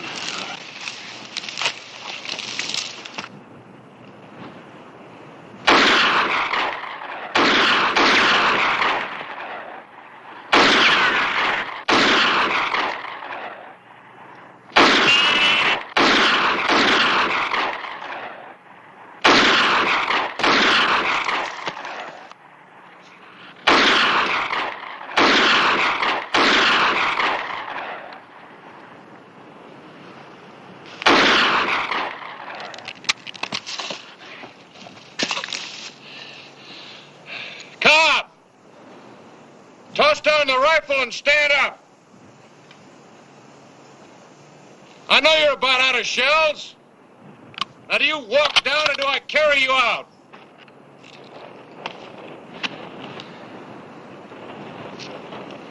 All right, Sheriff. Here's my rifle. Now, come down.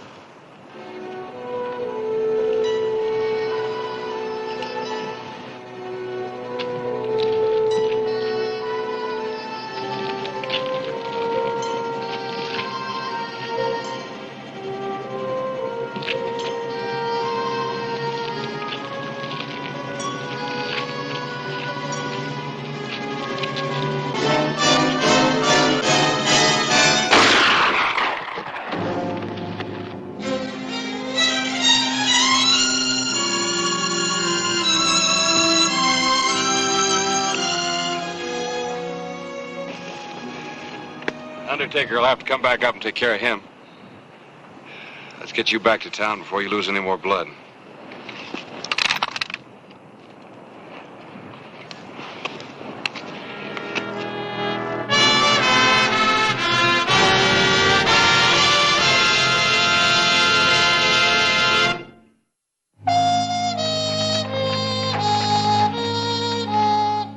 May 13. Things seem to have quieted down in Tombstone, except for the editor, who was trying to do 3 days' work in one. Well, hello there. Hello, Mr. Clyburn. Well, give it to him, darling. Since you refused to publish Ronald's obituary, Even though I coughed, try to make it true. we thought you might like to publish this social item. Ronald Cedric Browning will marry Gay Elizabeth Mitchum Friday, May 15th at St. Paul's Episcopal Church. Well, congratulations. Hi. That what I think it is? Yeah, they're being married tomorrow, Clay. You going to give away the bride? No, I'll let you do that. I've got something to give away to the groom. Well, what is it, Sheriff? Draft for $500 on the Flagstaff National Bank. Oh, Ron, imagine it's more than 100 pounds. Well, it's what a man gets for being 10 feet tall. Reward for information leading to the capture of Ike Cobb. And one of the prettiest girls ever to come to the territory. Thank you, Sheriff. You're welcome. Well, Sheriff, we'll see you tomorrow. All right. Say now, I don't mean to be selfish. Wouldn't you lads like to have a go at kissing the bride? After me, that is.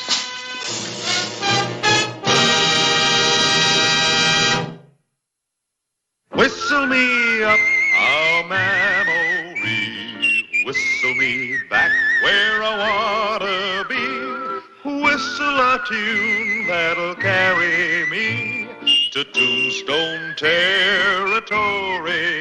If your past has run afoul of the law, it's a handy place to be, 'cause your future's just as good as your draw in Tombstone Territory.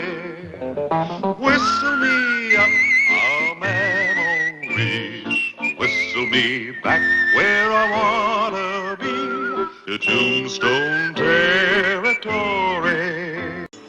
I'll cover you. You'll do what? I'll tend to the horses. Now get out of sight.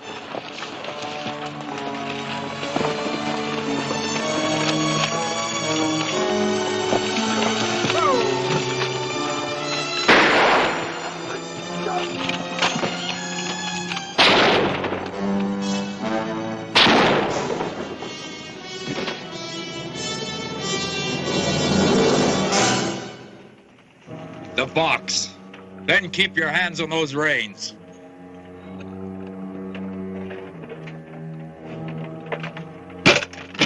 You inside. Get out here.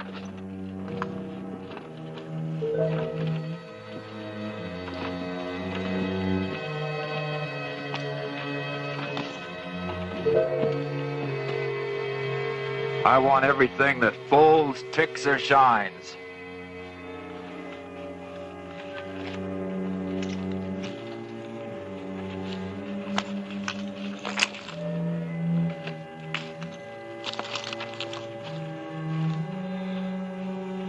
I said everything, including that book. I'm a journalist. These are my notes. They can't be of any value to you. I don't want no stories. Just hand it over.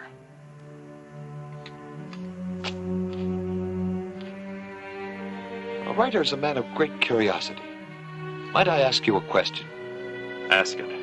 When you spend this for whiskey, does it taste of blood? Any other questions? All right, climb up.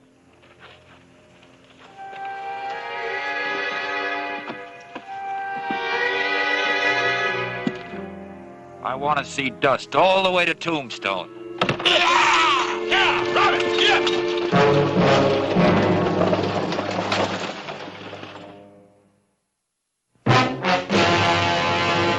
An actual account from the pages of my newspaper, the Tombstone Epitaph. This is the way it happened, in the town too tough to die. Tombstone Territory.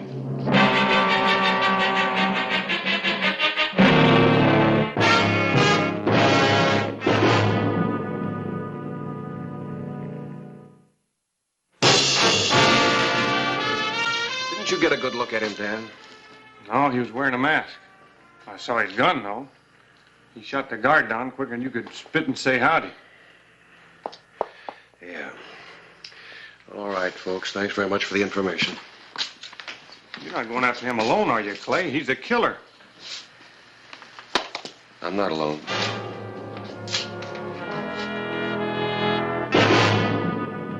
Did you have to pound that gun into my brain? It was your idea, mister, so you could write about holdups and outlaws. All right. Here. As agreed. Your fee. Better than we agreed. You got a killing.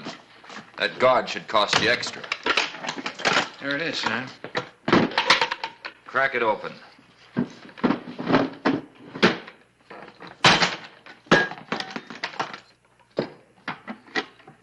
Busted flush, Sam. It's almost empty.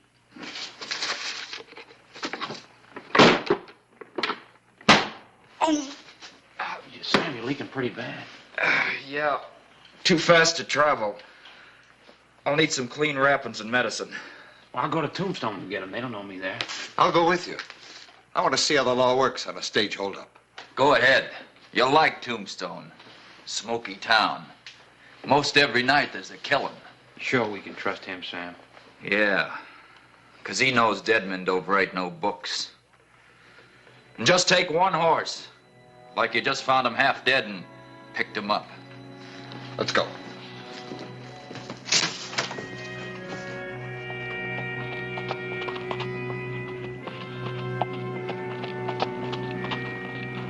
Ryder coming. Sheriff, I saw a flash of his badge. Get down and lead the horse. I'll do the talking.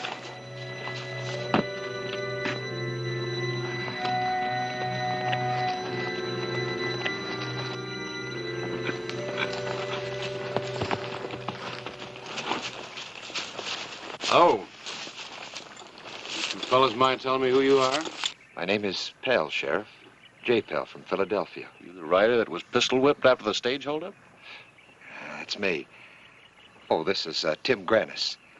He happened along and picked me up out of the dirt. It was horrible, Sheriff, seeing a man shot down like that. I'd like to work closely with you on this case, if you'll allow me, sir. Give our readers back east a real-life picture of Western justice. You were within arm's length of the killer.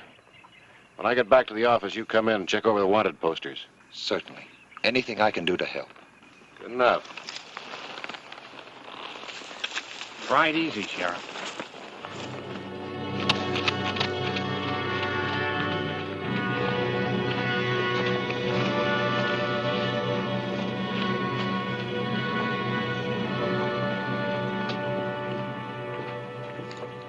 Here's the money for the stuff for Sam. I'll meet you in Lordsburg Sunday. I need more money than that, friend.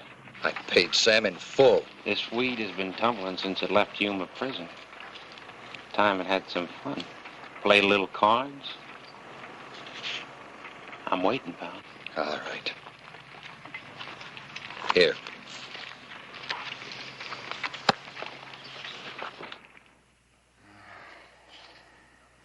Sorry, Sheriff. None of these. Well, thanks anyway. But these are interesting. What we in the writing line call background material. Now, here's an example. Sam Crane, aged 42, wanted for the shooting of 14 men. That's more than most of your top guns. Do you know him, Sheriff? Some. Well, what was he like? I mean, 14 men. Did he have a fast gun? Maybe the fastest? How tough was he, really? He was a killer. Likely still is. I understand he just broke out of Yuma prison with the help of his younger brother. A real-life murderer. At large, out in those hills somewhere. I wish I could meet him. Why? The deadliness, the ruthlessness. That's the stuff legends are made of. It's men with pens, not guns, that make legends, Mr. Pell. That a compliment, Sheriff? No, just a fact. I suppose, Buffalo Bill, Calamity Jane aren't real people. Bill Cody got famous for slaughtering cattle and wearing long hair. Poor old Calamity. But they are famous. For things they didn't do. What they're famous for never happened except in Ned Buntline's head. Little man with a sharp pen and an inkwell full of blood. Oh, Harris.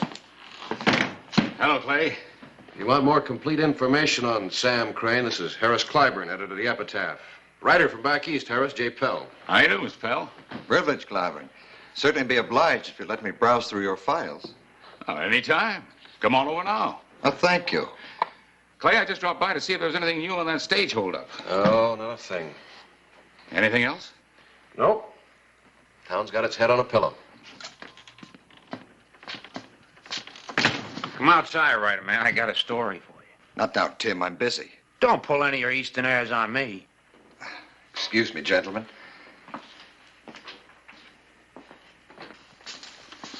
Come on, Tim.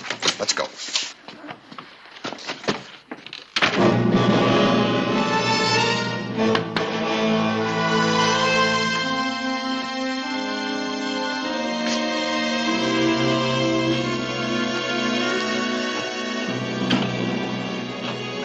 What's the matter with you? Lose your senses? Listen, writer, I need money.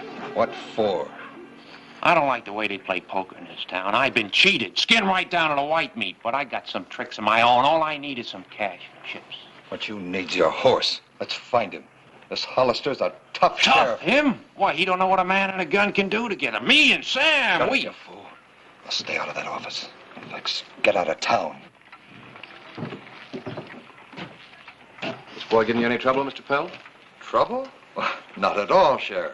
I guess I just didn't realize that out west here, when a man invites you to have a drink with him, you don't refuse. That ain't half of what you don't realize. Sheriff, why don't you get your nose out of our business? Now, cool off, Tim. I am indebted to you for helping me today. Here, have yourself some fun. I have an appointment with Mr. Clyburn. That's mighty generous of you, writer man. Back to your pipe and slippers, watchman. See you later, Clay.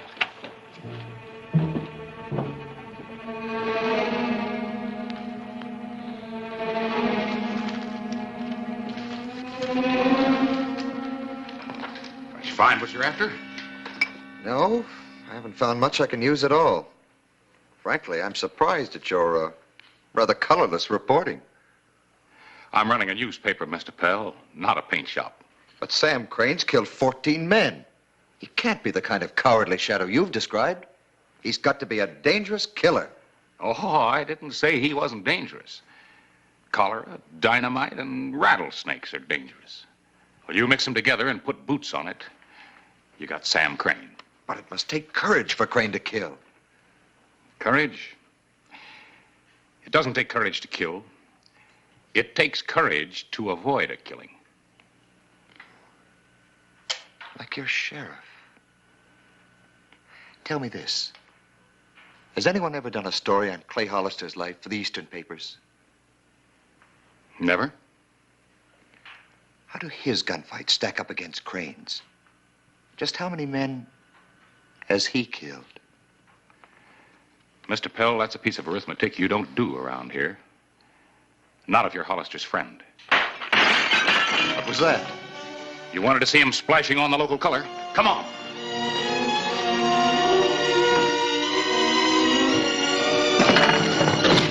What's the matter, Tin Horn? Won't you fight for your money? I haven't got a gun. Well, I never saw a gambler yet that didn't carry a gun. Somebody stake him to some hardware.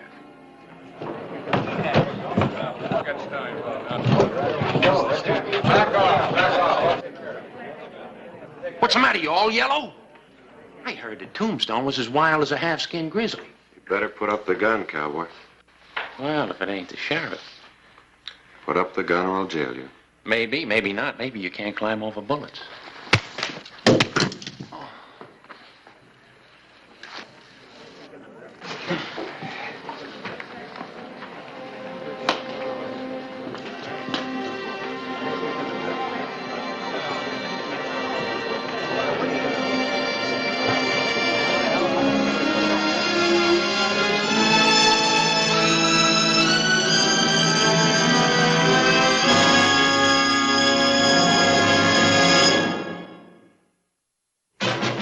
afternoon of April 12, 1882. The one killing J. Pell had witnessed was not enough for the story he wanted to write. He was determined to do something about it. Sheriff? Hello, Mr. Pell. Sarah? You want to talk to your friend? Yes, I do want to talk to him. Go ahead. That was a brave thing you did, Sheriff. But he's just a green kid. Would you walk up to a real hard case the same way? Say, a man like Sam Crane?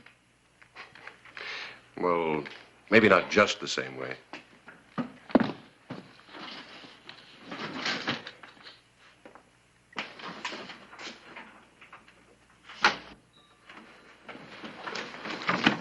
You gotta get me out of here somehow. I'm tired of scrubbing up these jail floors. Take it easy. You're only going to be here for a couple of days. Couple of days. Look, pal, you gotta get that medicine to Sam. How? I don't know these hills. I could never find that cabin again. Yes, you can. Go out the Benson Road about 5 miles. Up the big draw till you get to the foot of the hills. You'll see it. Where's your horse? Back at the granary. I got some food and medicine in a saddlebag.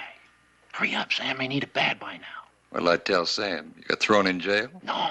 Tell him my horse fell and I jerked my knee loose. And I'll meet you in Lordsburg on Sunday. It's a pretty big jail. You may not get it all scrubbed up by Sunday.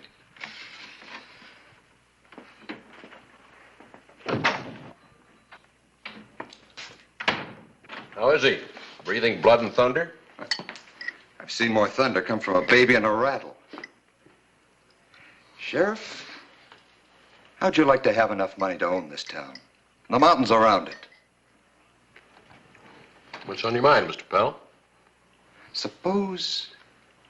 Suppose I could find out where Sam Crane is. You've got a notion where he is? Right where. He's hiding at the end of the rainbow. What are you getting at? Just this. I want to be at the end of that rainbow when you get there, in a front row seat. Sheriff, if I could find out where Crane is, I'd trade that information. If you let me watch the killing. Who's killing? His or mine? His. I was going to write a series of articles about Sam Crane. But now I've found a man that's worth a book. You. You let me in on the Crane killing, and I'll have what I need to make you the next national hero. Me? I guarantee it. Lecture tours, star of your show, circus, travel abroad, audiences with royalty. You can become a legend, Hollister. Stop right there, Mr. Pell. Leave me alone to finish my supper. Maybe you didn't hear me right. Now listen. I heard you. And you heard me. Get out.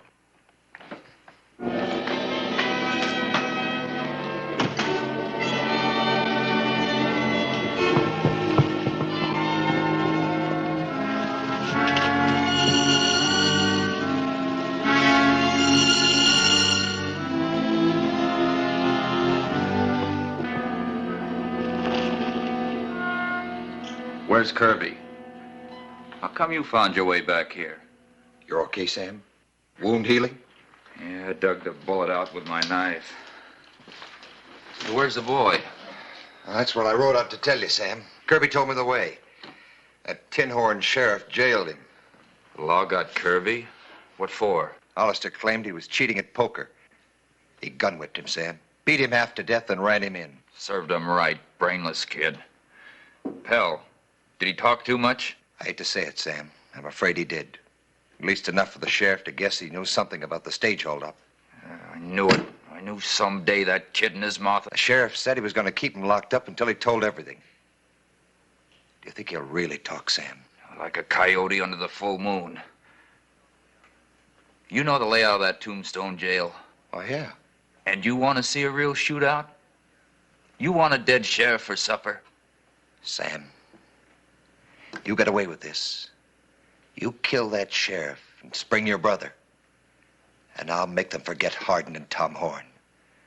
I'll make you as big as Jesse James or Billy the Kid. That was just big enough to fit in a pine box. Come on, let's mount up.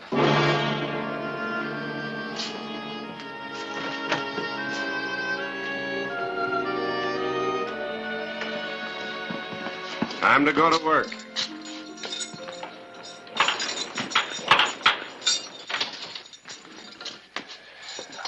After you get all this licked down nice, Quint here will find some more house cleaning for you in the office. I'd start waving them up.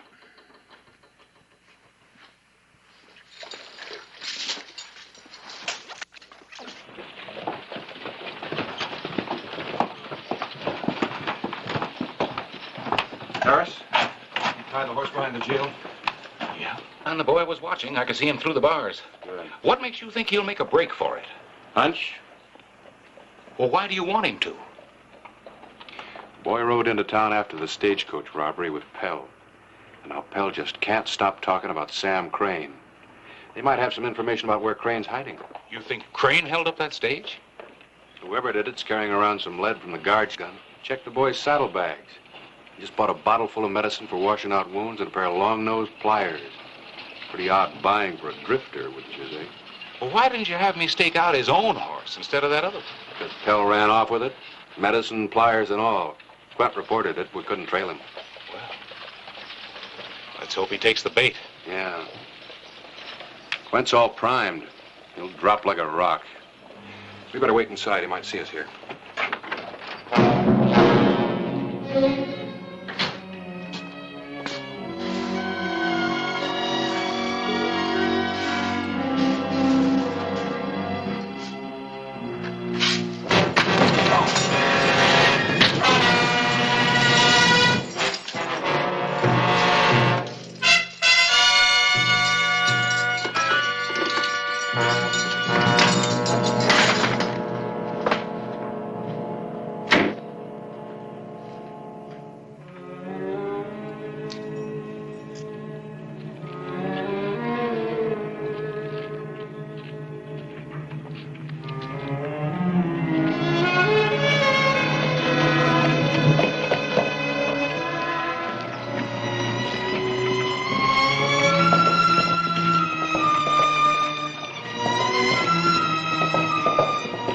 I guess I can start setting type.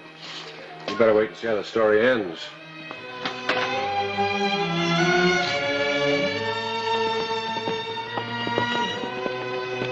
Rider coming. Take cover.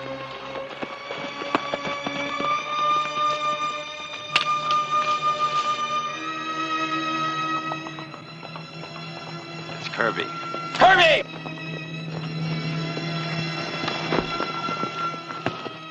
Sam, you're all right. You're riding. Yeah. How come you are? Well, I broke out. That sheriff had me swapping floors. I saw a horse tied out back, and I broke. Swamping floors? You don't look beat up. Kirby, how much did you tell him? I didn't tell him nothing. Pell here says that sheriff beat your brains out, and you started blabbing. He hit me once, but I didn't tell him nothing. Remember, I'm a writer. I color up the facts some. Enough to send me straight into that sheriff's guns, trying to shoot my brother out of the Tombstone jail. Now, you're being melodramatic. Him and me both, mister, and you're right in the middle, not off to one side taking notes. Sam, him and that sheriff were so close they could have been wearing the same hat. You came west looking for something to write. You just found it. Your death warrant. No, Sam, I swear it. I'll make you famous and rich. Don't shoot me. There's lots of ways to kill snakes. Shooting's one of them. It's Hollister. Don't shoot. You'll warn him. Get behind those rocks. We'll crossfire him.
Drop it. Sam, shoot!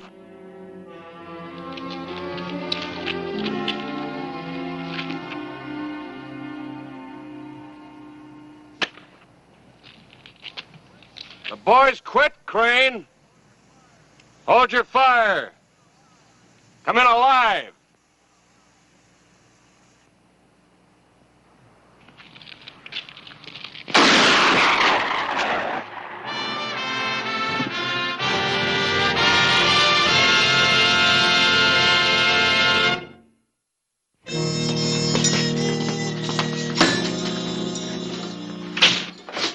I knew you'd change your mind, Hollister. You're on your way. I'll make you a fortune. Dirty, what a... You and your blowhard brother. Coyotes. Coyotes kill sheep. Takes a man to walk into 2 guns and kill. A man like this. So you finally got your story, huh? Today, in the parched hills near Tombstone, I watched a killer die. Sam Crane, the Southwest's deadliest outlaw. Sam Crane, a coward who killed for greed and out of ignorance. Well, we've got 2 writers around here. And then changed the part about coyotes. Coyotes are smart, like this one here. He decided to talk rather than hang. You mean about his brother's killings? Mm-hmm. Especially the last one, where Sam killed a stage guard for a fee paid by a writer gathering information on Western outlaws. That's a lie. You paid. And you'll finish paying with 10 years of your life for conspiracy to commit murder. In Yuma prison, you'll meet most of the outlaws in the territory. You can write their stories.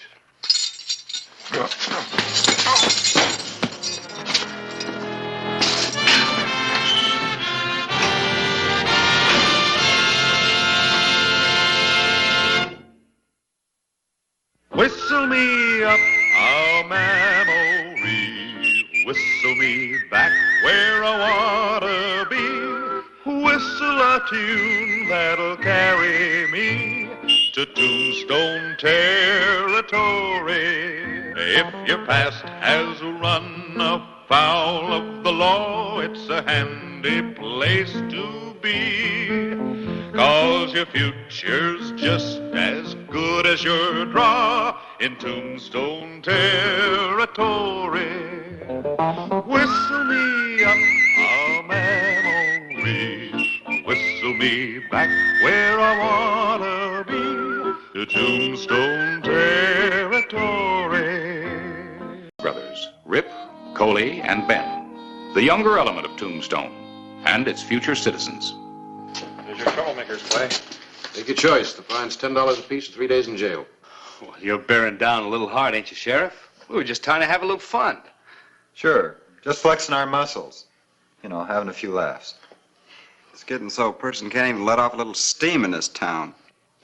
The next time you start a saloon brawl, it won't be just a fine and a night in jail. I'll lock you up for so long you can set up housekeeping.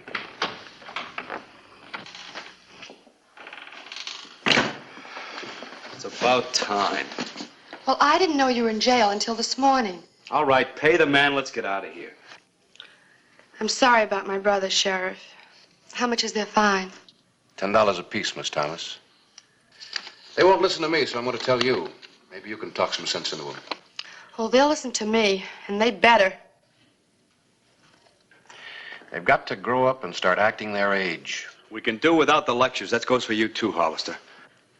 Because if they don't, they're going to wind up killing somebody or getting killed themselves.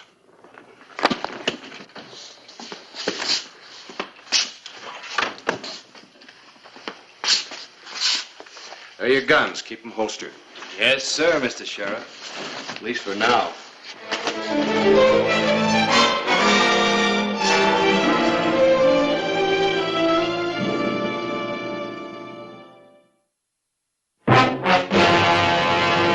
An actual account from the pages of my newspaper, the Tombstone Epitaph.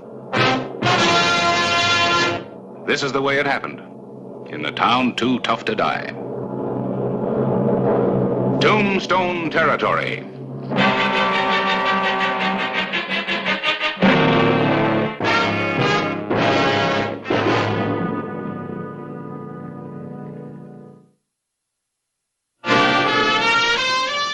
Thomas brothers were important to Tombstone. They were the future of the town.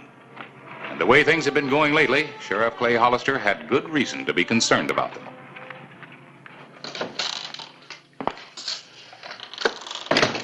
Morning, Clay.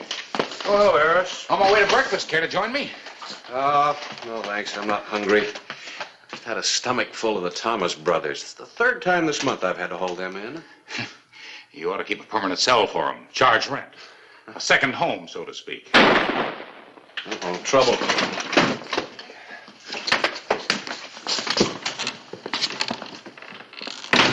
Anybody else got ideas? Cowboy, you just bit off more than you can swallow. Hold it.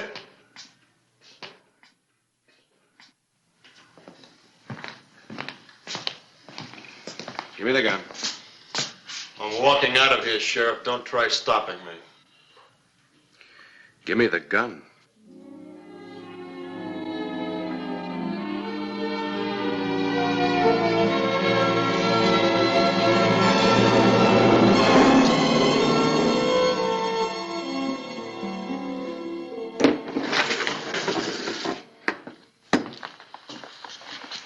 Now, suppose you tell me what happened.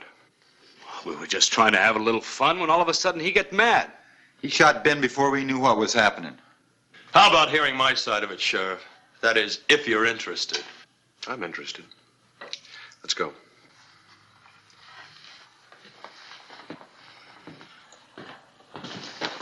You haven't heard the last of us, mister. You can bet on it. All good. Your story better be right.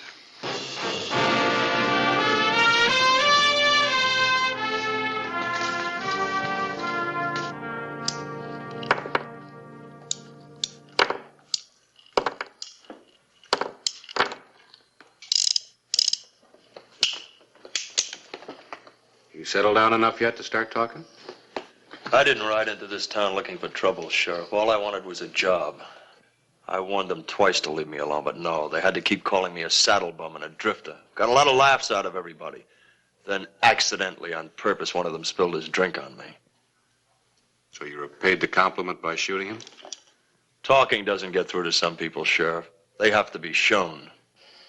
Well, that little demonstration may get you a term in jail. You ever had trouble with the law before? You mean locked up? No. Well, I'm sorry to spoil your record. Let's go.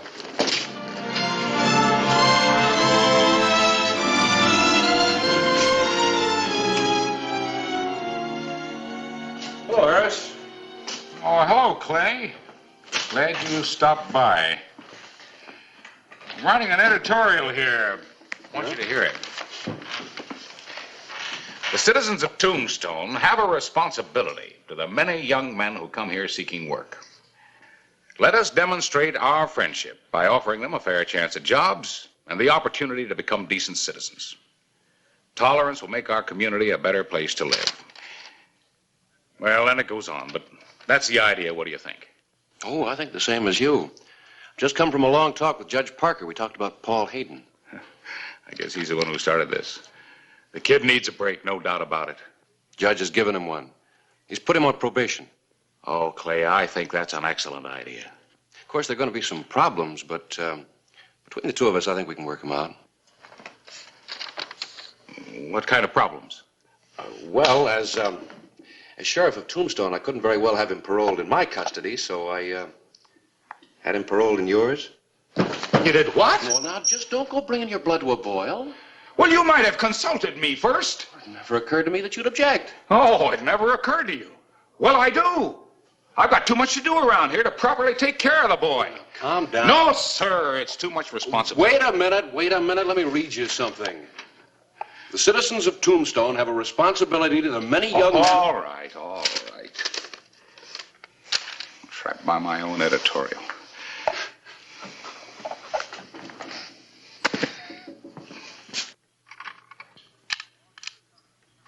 Paul, you better start a new paragraph here. Well, hello, Karen. This is a pleasant surprise. Hello, Mr. Claiborne. I was just passing by and remembered I hadn't renewed my subscription to the paper. Oh, shucks. I thought perhaps this was a personal call. Oh, excuse me, Paul. Having such an attractive young lady in the office almost made me forget my manners. Miss Karen Thomas, this is my new assistant, Paul Hayden. Pleased to meet you, Miss Thomas. Hello. Well, I better pay you and run along. I don't want to be late for the bank. If you have a moment, I'll write you out a receipt for this. Oh, that won't be necessary, Mr. Claiborne. Nice to have met you, Mr. Hayden. Pleasure. Karen, wait a minute. I just remembered I have some business at the bank myself. Paul, would you take this over and get me some change for it? How do you want it? I don't care. Nickels, dimes, quarters. No reason for you to walk to the bank alone.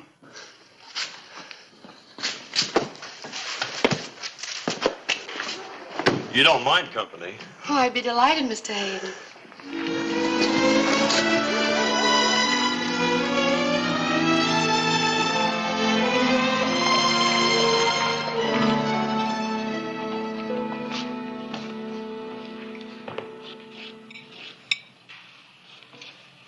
Hey, Paul. Well, aren't you something? No need to ask what happened to your paycheck. You're wearing it. Sit down.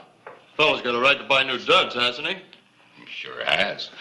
But you'll have to admit they're a little fancy to be wearing to work. As a matter of fact, I was going to ask for the morning off. Karen's coming to town, and... Sure, Paul. You go ahead. But we're kind of busy. Sure you can get by without me, all right? Well, it'll be tough, but I'll try.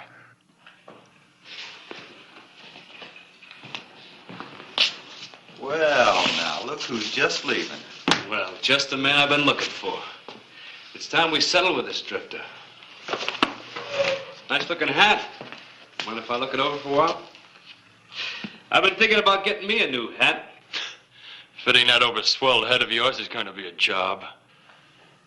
Let's have the hat back. Sure, drifter.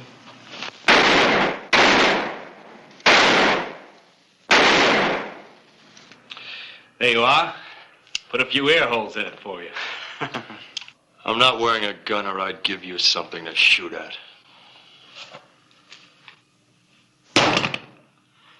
Now, you wanted a gun? There it is. Leave it, Paul. He's on probation. He can't do any fighting. But I can. Well, it's all right with me if you want to stick your nose in this.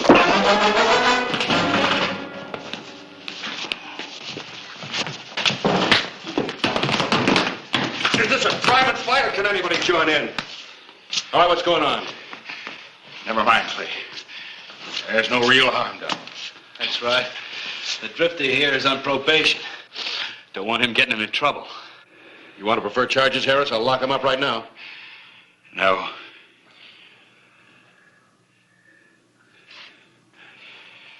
But they pay for the hat. How much was it? $5. It's a pretty expensive target. It was worth every penny of it. And I got some advice for you, drifter. Keep away from my sister. And if I don't? The next time we shoot at that hat, you'll be wearing it.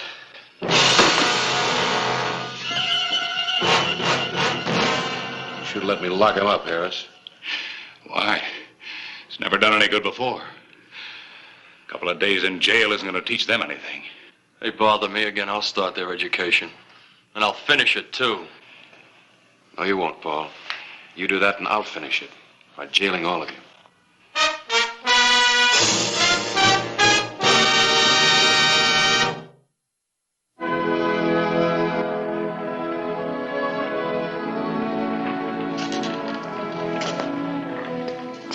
Although Paul Hayden had only been in Tombstone a short time, he had run into trouble with the Thomas brothers twice. There was going to be a third time. He was going to be prepared for it.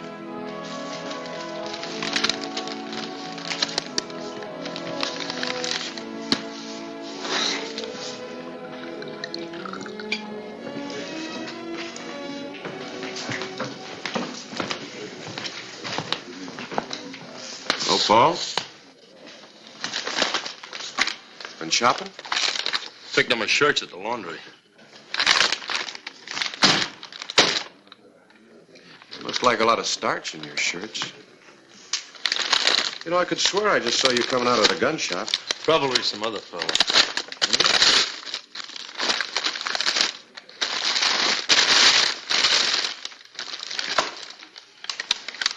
Interesting looking laundry. The way I look at it, wearing a gun's part of being dressed. Probation law doesn't agree with you. It says you can't carry a gun or leave town. Does it say what I'm supposed to do about Rip Thomas and his brothers? No, but I can tell you. Grin and bear it. Yeah. They're not pushing you around. Would you rather serve out your sentence in jail? Look, Paul, you got a good job and you met a nice girl. Could be worse. I'll keep out of trouble. All right. You won't need this. Take it back, get you a refund.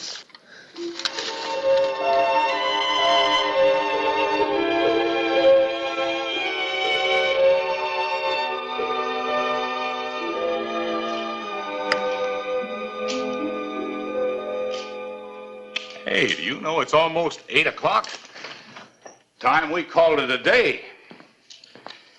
Here, you can set this up tomorrow. Mr. Clyburn, I think I'd like to stay here and finish this tonight. Oh? Well, if you're going to wait, I will too. I've got plenty I can do. Mr. Clyburn, go home? Well, how do you like that?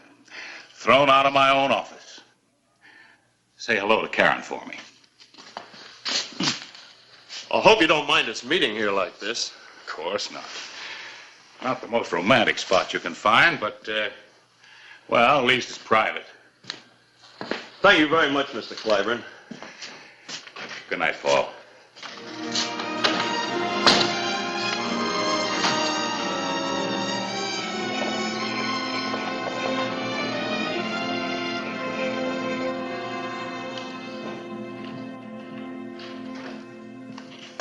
Get the shade, Ben.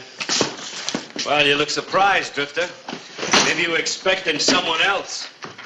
We told you to stay away from Karen. But you don't hear too good, do you? Not when you talk. Well, by the time we're through, maybe you'll learn to listen a lot better.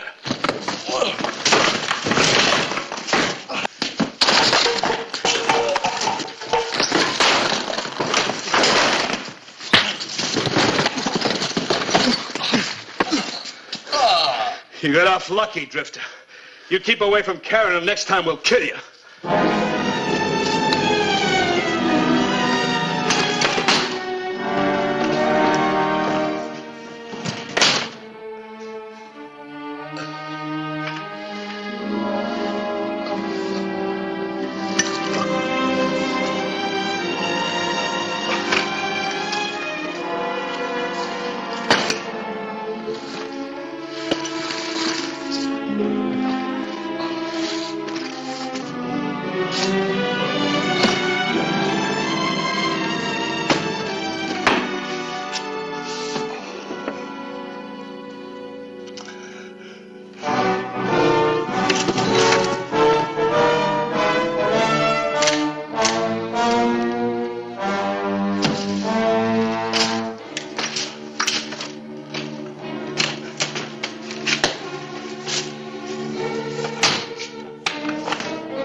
Well, there it is. Isn't that a nice mess? No need to guess what happened after you left.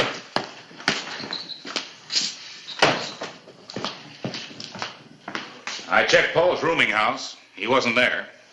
And his horse is missing from the livery stable. Well, if he's left town, he's in trouble. The boy would have been just fine if Rip and his brothers had left him alone. I'll take care of them later. Right now, I'm more concerned about Paul. Harris, where do you keep your rifle? Here.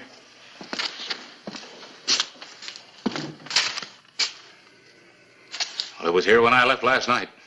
We better get out to the Thomas place.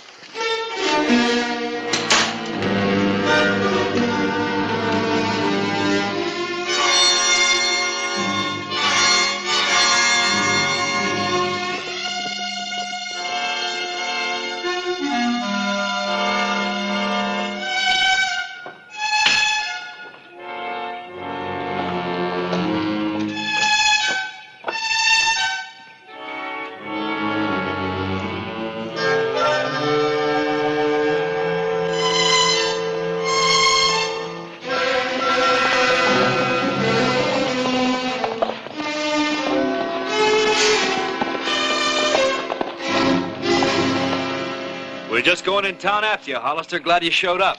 I'll bet you are. Particularly after what happened to my place last night. Have you seen Paul? The drifter? No. But when we do... He was here. And when he left, he took Karen with him.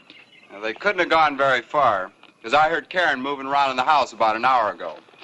Him running off is a violation of his probation, isn't it, Hollister? I'll bring him back. Well, you go right ahead, Sheriff. We'll just look for Karen. Yeah, and when we find her, if she just happens to be with that drifter, well, that's his tough luck. Okay, let's go.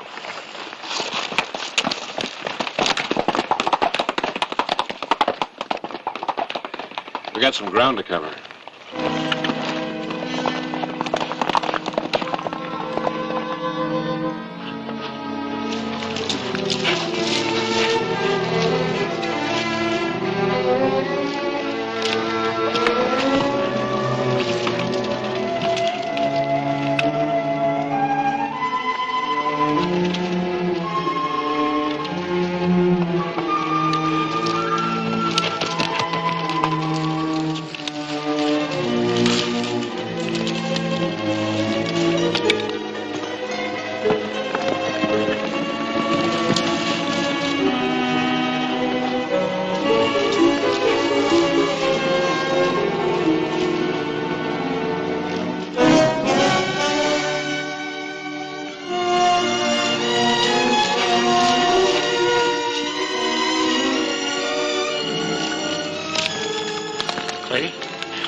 What happens if he won't go back with us?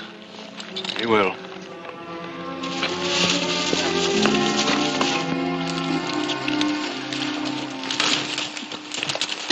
Nice day for a ride. Sure is, Sheriff. And we're going to keep right on enjoying it. Paul, we've come to take you back to town. Sorry to disappoint you, Sheriff, but Karen and I are moving on. Easy, boy. We're out here to help you. You're a little late. I don't think so. You said all you wanted was a decent break. Well, you got it. And the first time things got a little bit rough, you turned tail and ran. So you moved to another town. There'll always be a situation that needs facing. Maybe he's right, Paul. We can't keep wondering and worrying about when my brothers are going to show up. We'd never be happy that way. Let's go back together. You sure that's what you want, Karen? What about my probation? I wasn't supposed to leave town or carry a gun. Well, as far as I'm concerned, you and Karen just took a canter to the city limits. They're pretty big. Thanks, Sheriff. Harris, you take Paul back to the shop. Karen, I want to ride to the ranch with you. I want to talk to your brothers. Fine.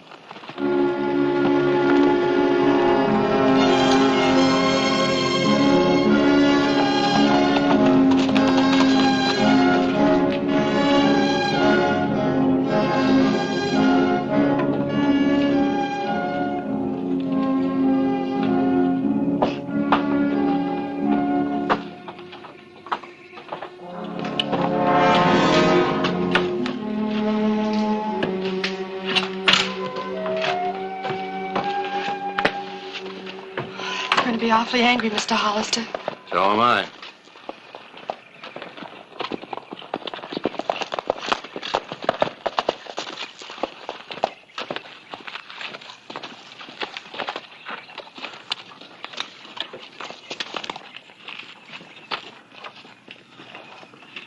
You got some mighty fancy explaining to do. Wait until we get our hands on that drifter.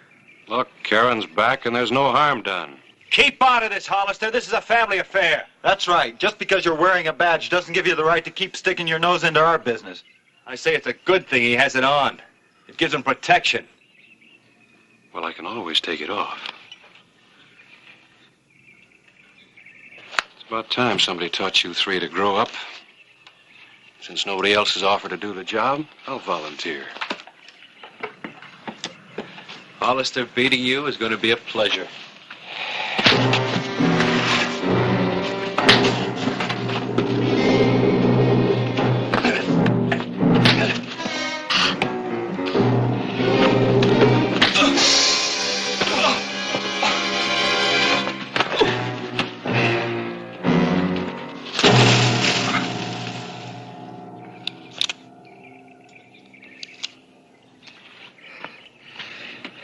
You want to try next? You betcha.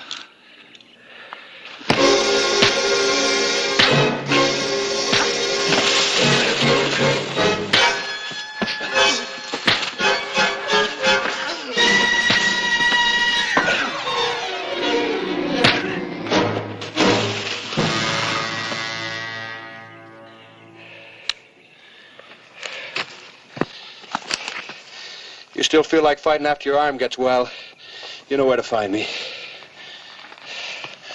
I want you and your brothers in my office tomorrow morning at 10. Thanks.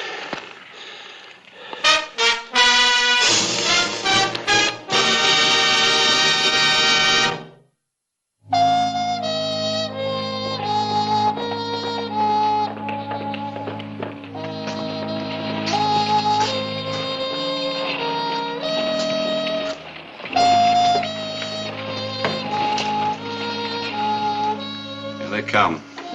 All spruced up.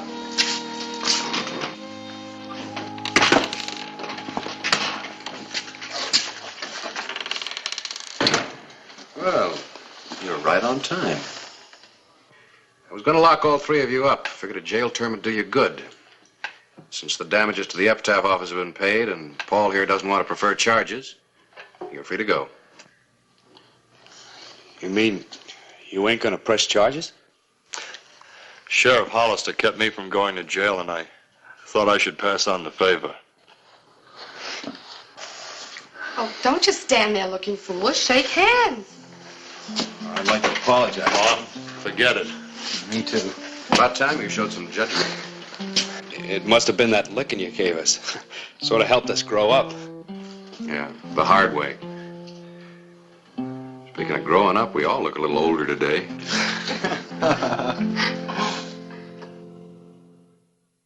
Whistle me up a memory, whistle me back where I wanna be, whistle a tune that'll carry me to Tombstone Territory. If your past has run afoul of the law, it's a handy place to be, 'cause your future's just as good as your draw in Tombstone Territory. Whistle me up a memory, whistle me back where I wanna be, to Tombstone Territory. শুনেন কালকের খেলায় আপনি হারবেন। বাবা confidence দেখছো মেয়ে? যদি না হারছেন তাহলে কিন্তু বললাম এটা দিয়ে আমি আমার হাতে আপনার নাম লিখুন। মানে তো তখনই বুঝবেন যখন এটা দায় আপনার উপর পড়ব। ওই দিনকার তোরে হাত করেছে লেগা 5,000 টাকা দিয়েছিলাম। আবার টাকা কি গাছে ধরে? আব্বা জান আপনি তো কত টাকাই কামান, 5,000 টাকা দিলে আপনার কি হয়? আমি আপনার একমাত্র আমার মাইয়া, তো আমার পিছনে খরচ করবেন না কার পিছনে করবেন? আমার একটা কুর্তি পছন্দ হয়েছে, ওই কুর্তি আমি কিনতে চাই। কুর্তি মূর্তি লেহেঙ্গা ওড়না এসব দিয়ে তো ঘর বইরে গেছে, হাঁটুনের বি জায়গা নাই। মন চায় তোর এগুলা নাইজেরিয়া বুলগেরিয়া আর উগান্ডায় পাঠাইয়া দে। আচ্ছা এত কিছু কিনার দরকার নাকি? কি বলতেছেন আব্বা? একটা শখ করছি, শখের দাম লাখ টাকা। শখ যদি না মিটে তাহলে এই জীবন রেখা লাভ কি? আপনি যদি আমার টাকা না দিচ্ছেন তাহলে কিন্তু আমি কয়ে দিলাম ব্লেড দিয়ে হাত কেটে নাম লেখা ফেলাম। আচ্ছা ব্লেড দিয়ে এই কুর্তি লেগে হাত কাটানোর দরকার নাই, আমি বাইরে যাওয়ানোর সময় তোর টাকা দিয়ে যাবো। থ্যাংক ইউ আব্বা।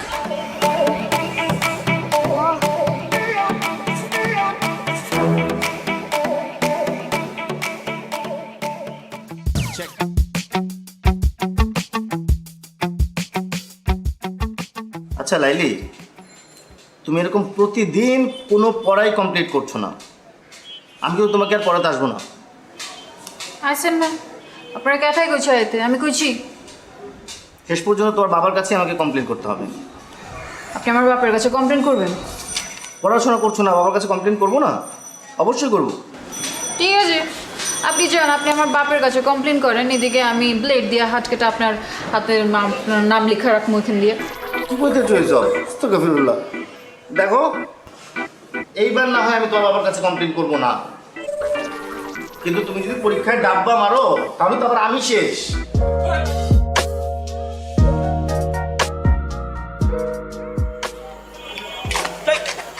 ও তুমি ডরাইছেন? ডরাবো কেন? মাগের এরকম আটকা মায়া মনে সামনে চলে আসলে তো একটু চিন্তা লাগেই। আর কালকে আবার তোমার মামার সাথে চ্যালেঞ্জ, বললাইছো শেষবার মতো চুল দাঁড়িয়ে আশ্রয় আসতে। শুনেন, কালকের খেলায় আপনি হারবেন। বাবা, কনফিডেন্স দেখছো মেয়ে। যদি না হারছেন তাহলে কিন্তু বললাম এটা দিয়ে আমি আমার হাতে আপনার নাম লিখুন। মানে তো তখনই বুঝবেন যখন এটা দায় আপনার উপর পড়বো। সরেন। আরে ভাই, নাম লিখবা মানে? কি মুসিবতে বললাম, জিততে না পারে এখন 2 নাম্বারই।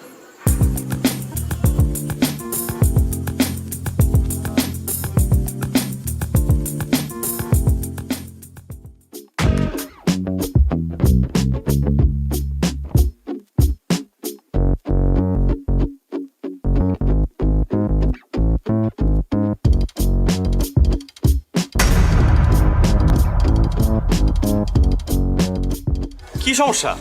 যাইতে দিছো না কেন? সমস্যা আমার না আপনার। আপনি মানুষ না খুনি? মানে বুঝেন না? কালকে কি করছেন? কাচির লগে কি মিলাচ্ছেন? পেট খারাপের ওষুধ। দেখো এখন কিন্তু বাড়াবাড়ি হইতেছে। তোমরা কাচ্চি খাইতে চাইছো, আমি খাওয়াইছি ব্যাস। কারণ কারো যদি পেট পাতলা হয়ে যায়, কেউ যদি হজম করতে না পারে, সেটা তো তার সমস্যা, আমার না। বাড়াবাড়ি আমরা করছি না আপনারা করছেন? মানে ইচ্ছে করে আপনারা খান নাই কালকে, তাই না? যাতে আমার লগে প্রতিশোধ নিতে পারেন। আর যদি নিতে চাই সেটা কি দোষ? 3 বার ঘুরি চ্যাম্পিয়ন আমি, তোমার কারণে আমার হারতে হয়েছে। হারছেন তো কি? মাঝে মাঝে কিছু জিতবার লাগা কিছু হারতে হয়। এই তোমার কাছে হাইরে আমি কি জিতছি? হ্যাঁ, আমারই জিতছেন, আমার মন জিতছেন। এই দেখো, তুমি আমার আবার কোনো কিছু তো ফাঁসে দিচ্ছ, আমি বুঝছি। এইসব ফান্দে আমি পা দিতেছি না, প্লিজ। আমি আপনারে ফাঁসাই নাই, আপনি আমারে ফাঁসাইছেন। আমি তো আপনার প্রেমে পড়ে গেছি ফ্রি মাস্টার। আপনি আমার মারবেন, মারেন, কাটতেও ফালান, কিন্তু আমি আপনার ভালোবাসি, এটাই সাইন্স। হ্যাঁ, এর জন্যই তো সায়েন্সে মারো ডাব্বা। যতই অপমান করেন, শাদি তো আপনার আমার লগেই হইব। তোমার মতো মেয়ের সাথে শাদি দূরে থাক, প্রেম পর্যন্ত করতে রাজি নাই আমি। হ্যাঁ, আর এইসব ব্লেড ফেড দিয়ে কোনো কাজ হবে না, আমি ভয় পাই না আর। দেখো চন্দ্র, তুমি কি করো।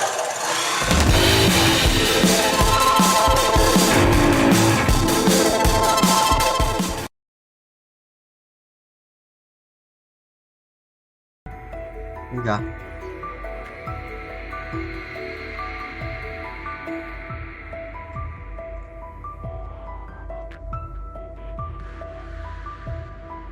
Em bốc lửa được giờ ngay vậy, ngay như điên mà chịu trốn.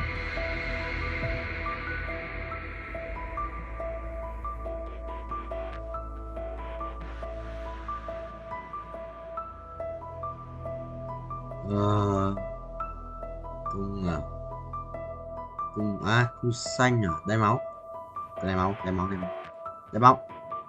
Đây ra thì buồn lắm rồi, buồn lắm em ơi, biết trách ơi là đấu lên được rồi.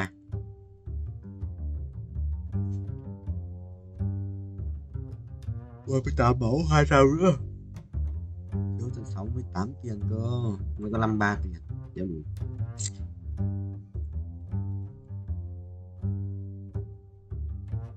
May nữa không thầy, may như hack rồi, may khác thì hack đâu. May app verify được mà. Asma, chi nhất lava dragon, cái cục lava phế mà, thấy khỏe hơn.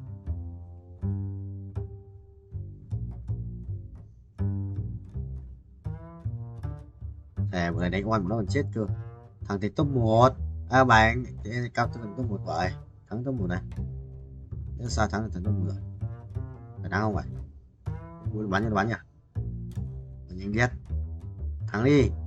Chưa thắng rồi, gần thắng. Khiếp, phải bắn toàn để chiêu bắn được mà. Đéo có đam. What the hell, 5 phép. Chiều rồi. Toàn 5 phép ạ.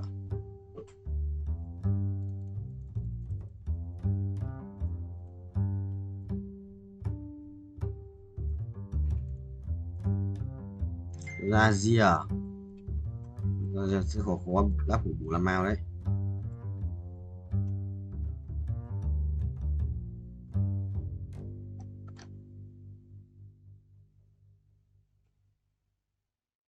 Còn vậy đi.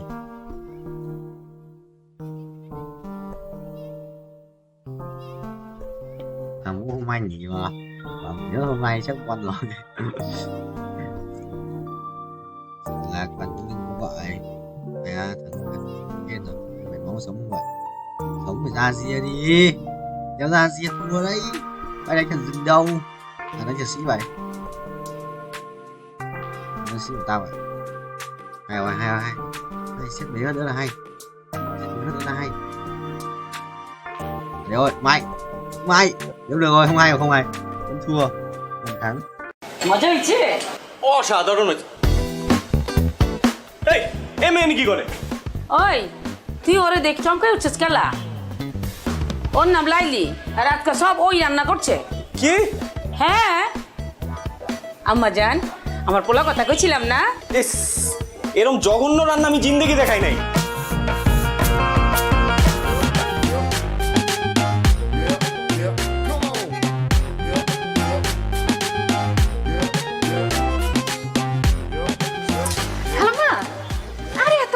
আপনি কেন টানতেছেন? আমারে দেন, আমারে দেন। থাক আম্মা জান থাক, আমি তো পারতাছি। সমস্যা না, আপনার বাসার সামনে না, আমি আগা দিতেছি, চলেন। তুমি কে মা? আমি তো চিন্তা পারতেছি না কোনখানে বাসা। আমার সামনে মহল্লা বাসা। আমার নাম লাইলি। ও লাইলি, তুমি কি আমার চিনো? জি না খালাম্মা, আসলে আপনি তো আমার মায়ের বয়সী, বুঝছেন না? আমার মা যদি এরকম বাজারে ব্যাগ টানতো আমি তো দিতাম না, আমি লয়ে নিতাম। ও আচ্ছা। খালাম্মা আপনার কোনো পোলা মায়া নাই? আছে তো, আমার একমাত্র পোলা আছে। তো চ্যাংড়া পোলা থাকতে আপনার বাজারে যেতে হয় গেলা? তুমি যে কি কও, তুমি কিন্তু খুব ভালো কথা কইছো। আমি আসলে বাসায় দিকে তো মাঝে মাঝে নিজে হাট বাজার করি। তা আম্মা জান তুমি কেমনে জানলা আমার পোলা চ্যাংড়া? ও আপনার বয়স দেখে আন্দাজ করছি আর কি, আপনার পোলা চ্যাংড়াই হবো। এইটা আপনার বাচ্চা? হ্যাঁ, এই যে আইসা পড়ছে, আমার বাসা আইসা পড়ছে। চাও তুমি এত কষ্ট করছো, একটু চা পানি খিলাও। না না আজকে না, খালাম্মা আরেকদিন আসুন। আচ্ছা, আপনি নিশ্চয়ই কষ্ট পাইছেন তাই না? কষ্ট পাইলে মানে আপনি কইছেন আমারে, আমি যদি না যাই তাহলে তো খারাপ দেখে। তো আজকে যাই তাহলে, চলো। আচ্ছা বাজান,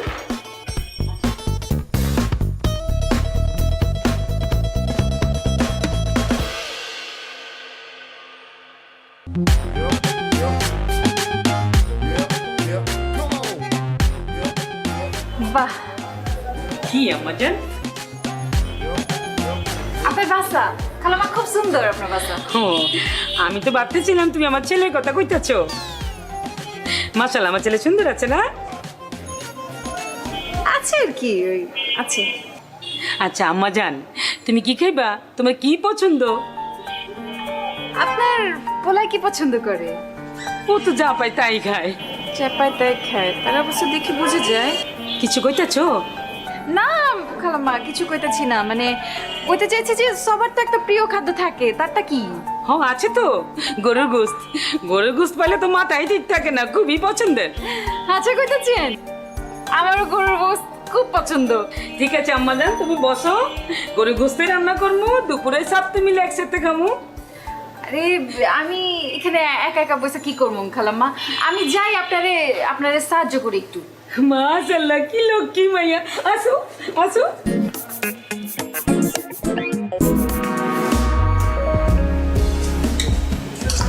মা মজা হয়েছে না? মজা হয়েছে, অসাধারণ হয়েছে। এই এমএন কি করে? ওই তুই ওরে দেখ চমকে উঠছিস কেলা? ওর নাম লাইলি, আর আজকে সব ওই রান্না করছে। কি? হ্যাঁ আম্মা জান, আমার পোলা কথা কইছিলাম না? এরকম জঘন্য রান্না আমি জিন্দেগি দেখাই নাই। কি কইতাছস? একটু আগে কইলি অসাধারণ, এখন কইতাছস ফালতু। মাথা গেছে নাকি? খালাম্মা আমার মনে হয় গরমে মাথা গিলু গলা গেছে গা। এই মেয়ে, তোমার সাহস তো কম না, তুমি এনে কেন আসছো? খালাম্মা আপনার সামনে আমরা ধমকাইতেছে। ওই তুই ওরে দাম বাস গেলা হ্যাঁ ও আইছে তো কি হয়েছে তোর কোনো সমস্যা আছে ও জানোস না আজকে আমার এই রান্না বান্না কত সাহায্য করছে জানতে চাই না, ওরা এখনই বাড়ি থেকে বাইরে যেতে বলো। কি কথা চস এত কিছু কষ্ট করে রান্না করে মা এটা না খাইয়ে চলে যাবো ও যদি এখান থেকে না যায় আমি বাইরে যাবো এখন। খালামা তোর মাথা নষ্ট হয়ে গেছে গা, আমি বরং আজকে যাই, আপনার থাকেন খান, আমি আরেকদিন এসে খামুনি। আমার জান তুই এটা কি করলি মা এটা খালি মুখে বিতে দিলি তুমি ওরে চিনো না মা, খুব ডেঞ্জারাস। আমার চিন্তার দরকার নেই তুই বেশি করে খা তোর খামুই না।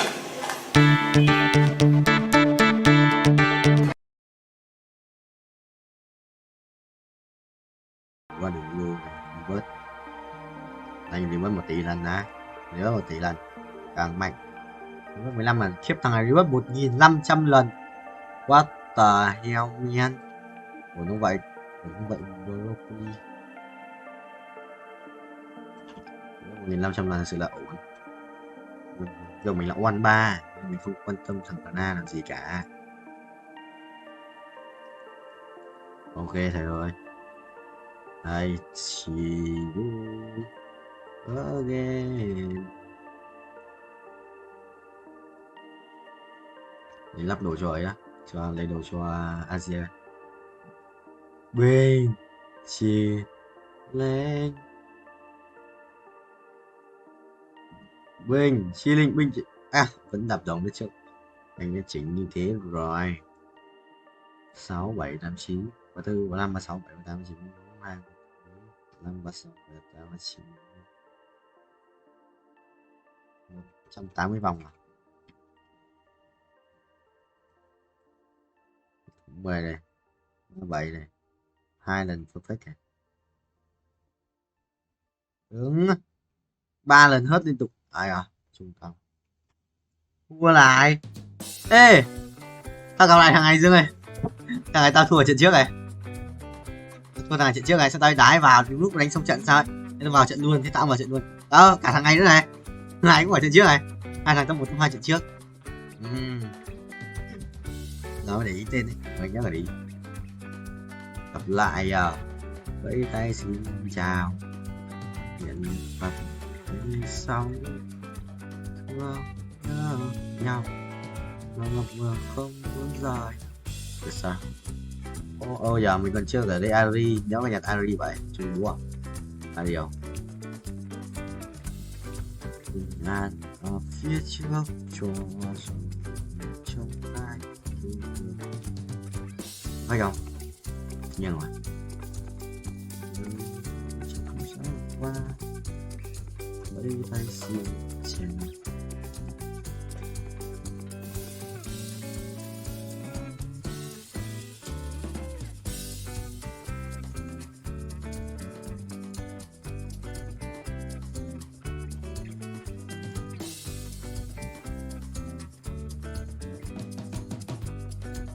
Mày đi đâu chôn à?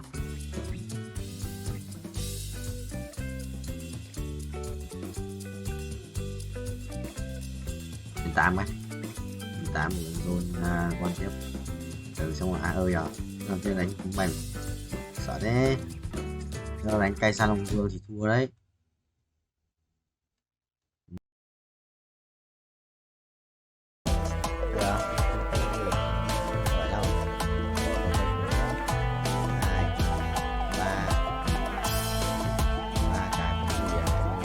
Diện mình thấy không 5 m ủa 50% 35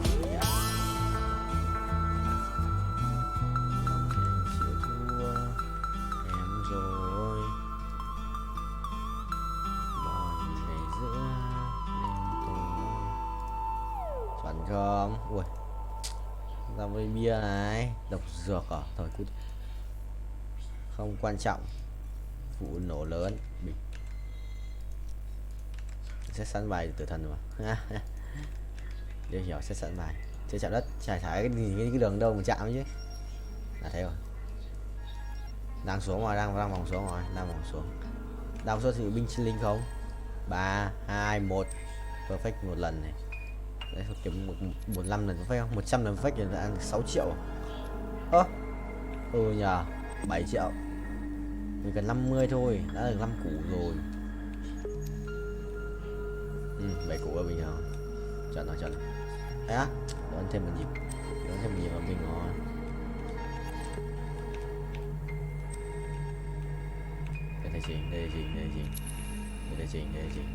Đây chị. Ok. Không được.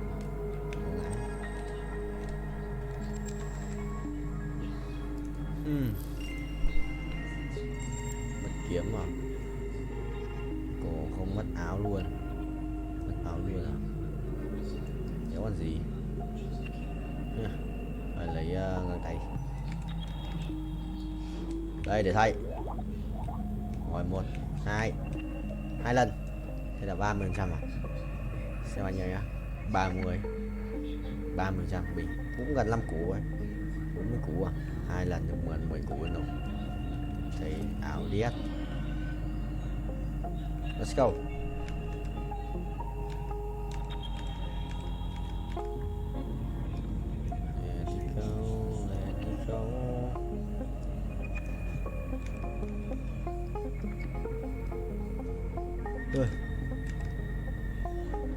Một chiếc binh chi linh không vậy.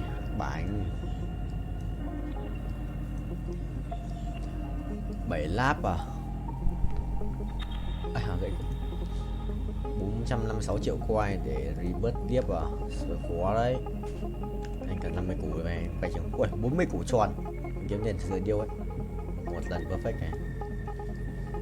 Một lần perfect.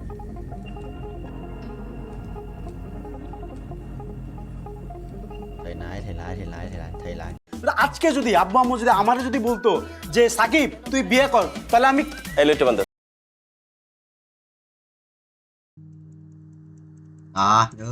anh biết là vay ký quỹ mà anh biết là nhưng mà không lãi là nhót mà đấy đấy mình lợi thì lợi nhuận biết rồi anh biết mà lợi nhuận thì cũng cao nhưng lợi nhuận cao lỗ cũng cao mà đấy thì lợi nhuận bởi vì nó lợi nhuận cao lỗ cũng cao mà vậy mà mình vay ấy ok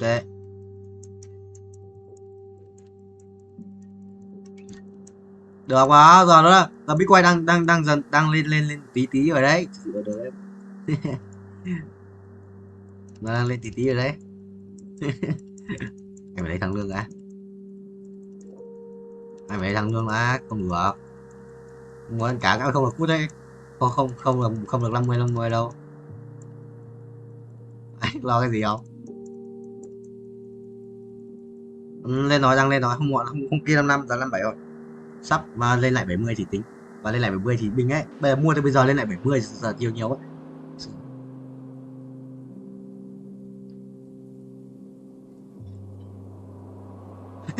là số muốn chục rồi tái số lại số muốn chục rồi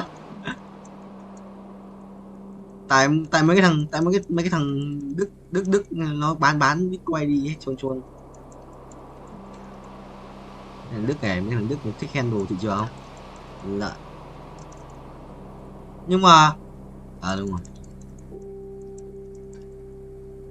không được đâu nhưng mà mấy thằng hold to die cũng nhót mà hold to die cũng nhót đấy hold to die giờ này hold to die giờ đang sợ mà gần thôi thoát đang thôi thoát mà hôm kia 55 thôi thoát mà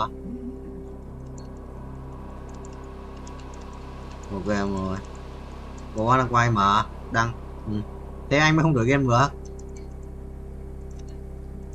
yes đi xong vào ghi nốt xong đi xong vào nốt được anh khăn nước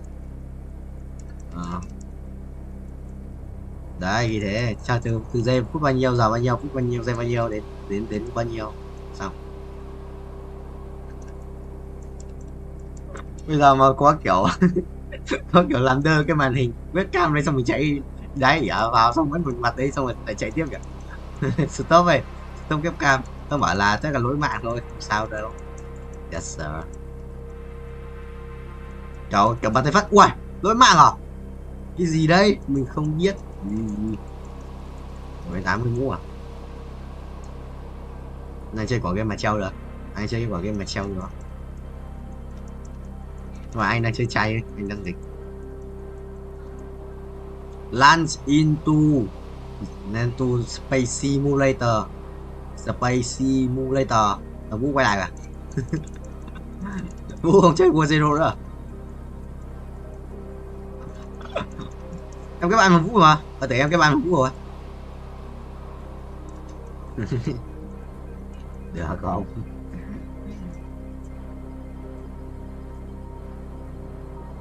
Yes. Cái hồi mà anh không uống nhiều ấy, anh còn ngồi im không cần đi đái cơ. Giờ uống nước nhiều rồi phải dậy đái vào.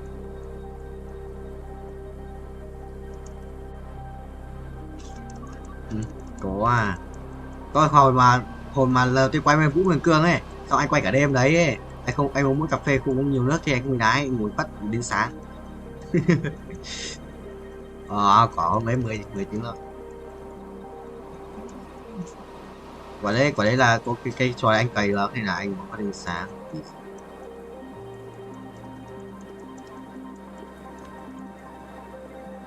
Thì broccoli này grab. Rồi sẽ quen thôi. Lắm rồi à.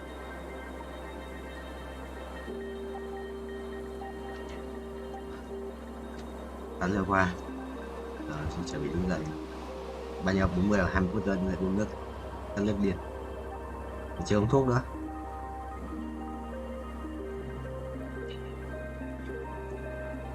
Yes. Quay nhiều khác quen mà. Rồi quay chán tiền. Sao mấy anh còn không biết đánh cờ ấy, anh cũng chơi cái gì khác ngoài Roblox đâu, chỉ chơi Roblox thôi. Có biết chơi cái gì đâu. Bây giờ nhanh mà, một trận 30, 40, 50 phút rồi, dễ. Từ lúc vào bài treo ví dụ mà cái game này nó bay được ấy. À, giới hạn chơi một game mà tầm 10 đến 15 tiếng một game là chỉ được quay trong đấy là phải đổi game rồi cho nó bắt thế. Nó không cho quay một game quá nhiều ấy.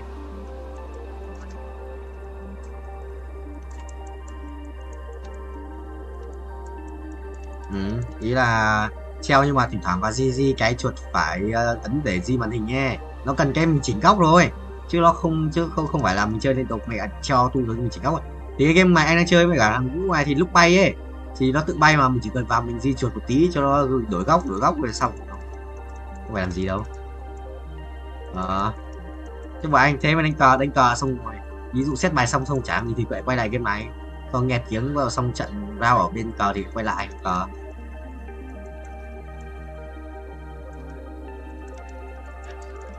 Phải thôi, phải lách thôi. Làm sao mà phải sao mà đứng được, làm sao mà chuẩn được, chuẩn chết, chuẩn mệt quỷ. Sao rồi còn bắt nói liên tục như thế, bây giờ anh mà nói nhiều nói liên tục, quay gì cũng nói, không cái gì là không nói. Mới là nhiều béo vào, anh nó quay cứ nói lắm thế. Phải nói lắm đấy. Phải nói lắm đấy. Không nói lắm không được đâu. Được rồi này, quay tiếp rồi. Luôn tiếp. Sự là không. Ôi giời ha. Đừng có check đồng hồ liên tục thì lâu mà check. Check liên tục mới được một tí thôi. Để cho bay được ngoài tay quá. Rồi cho bay được ngoài tay quá. Bay cho thầy đi. Rồi cuối cùng cho bay. The Ocean World. Xong rồi cái game trước bọn anh treo để bắn PUBG nó hiện chữ auto file to đúng trên màn hình nghe. Thế là bọn nó không cho qua. Bọn nó bảo là quay 3 tiếng chỉ để treo 1 tiếng thôi. Thế là anh mới đi tìm những cái game mà cái nút auto ấy nó không bị hiện lộ trên màn hình ấy. Thế anh tìm được mấy game nó không bị lộ rồi. Thế là treo mình nó không biết đâu. Dễ không ấy. nhờ người ta bao giờ trên cái drive tổng của tất cả các thằng update lên ấy nó ghi là use rồi ấy, đã sử dụng ấy thì mình xóa vô ấy, xóa trên drive cho đỡ nặng. Thằng Vũ mua drive thì anh nó dùng chung mà. Quỷ ơi broccoli bay sửa nhanh nhẹn ấy. Cái vòng này 5 lap. Bao nhiêu tuổi cơ? Mình quay được 3 tuổi, 10 tuổi, đây là 20 tuổi, quay được 10 tuổi. Chuẩn. Em mà tao nhớ được bay 600 tuổi không? À, 10.000 tỷ, một lần bay được 10.000 tỷ. Uầy, 10 lap à? Thằng ngu. Rồi. Yes. Vui lắm rồi. À. Rồi, cắn lên dương rồi. Cắn quá.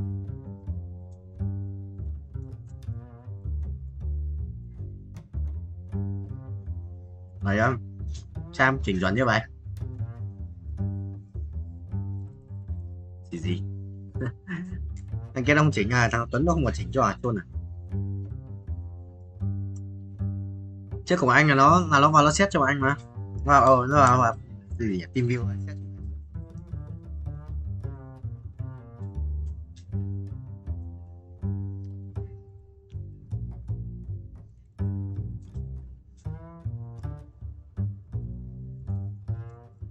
Cái hồi đầu ấy nó mới xét tao ấy, nó còn bảo tao là phải để đầu như nào thì chuẩn. Nó bắt tao hạ cam một tí xuống mà, nó tao hạ cam xuống mà để cho phần trên trống đỡ trống.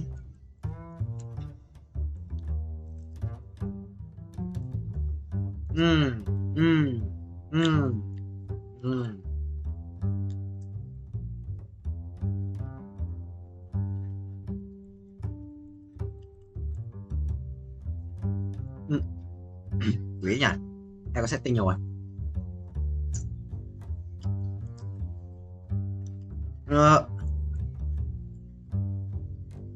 Camo bao nhiêu?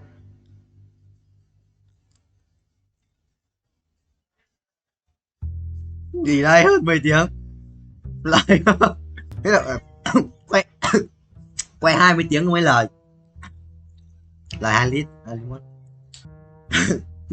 chuẩn không phải được tốt. Báo mẹ tôi 15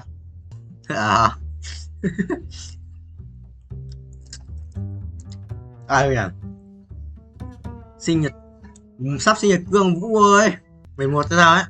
Chào Tuấn bảo đấy, chào Hoàng Tuấn bảo đấy.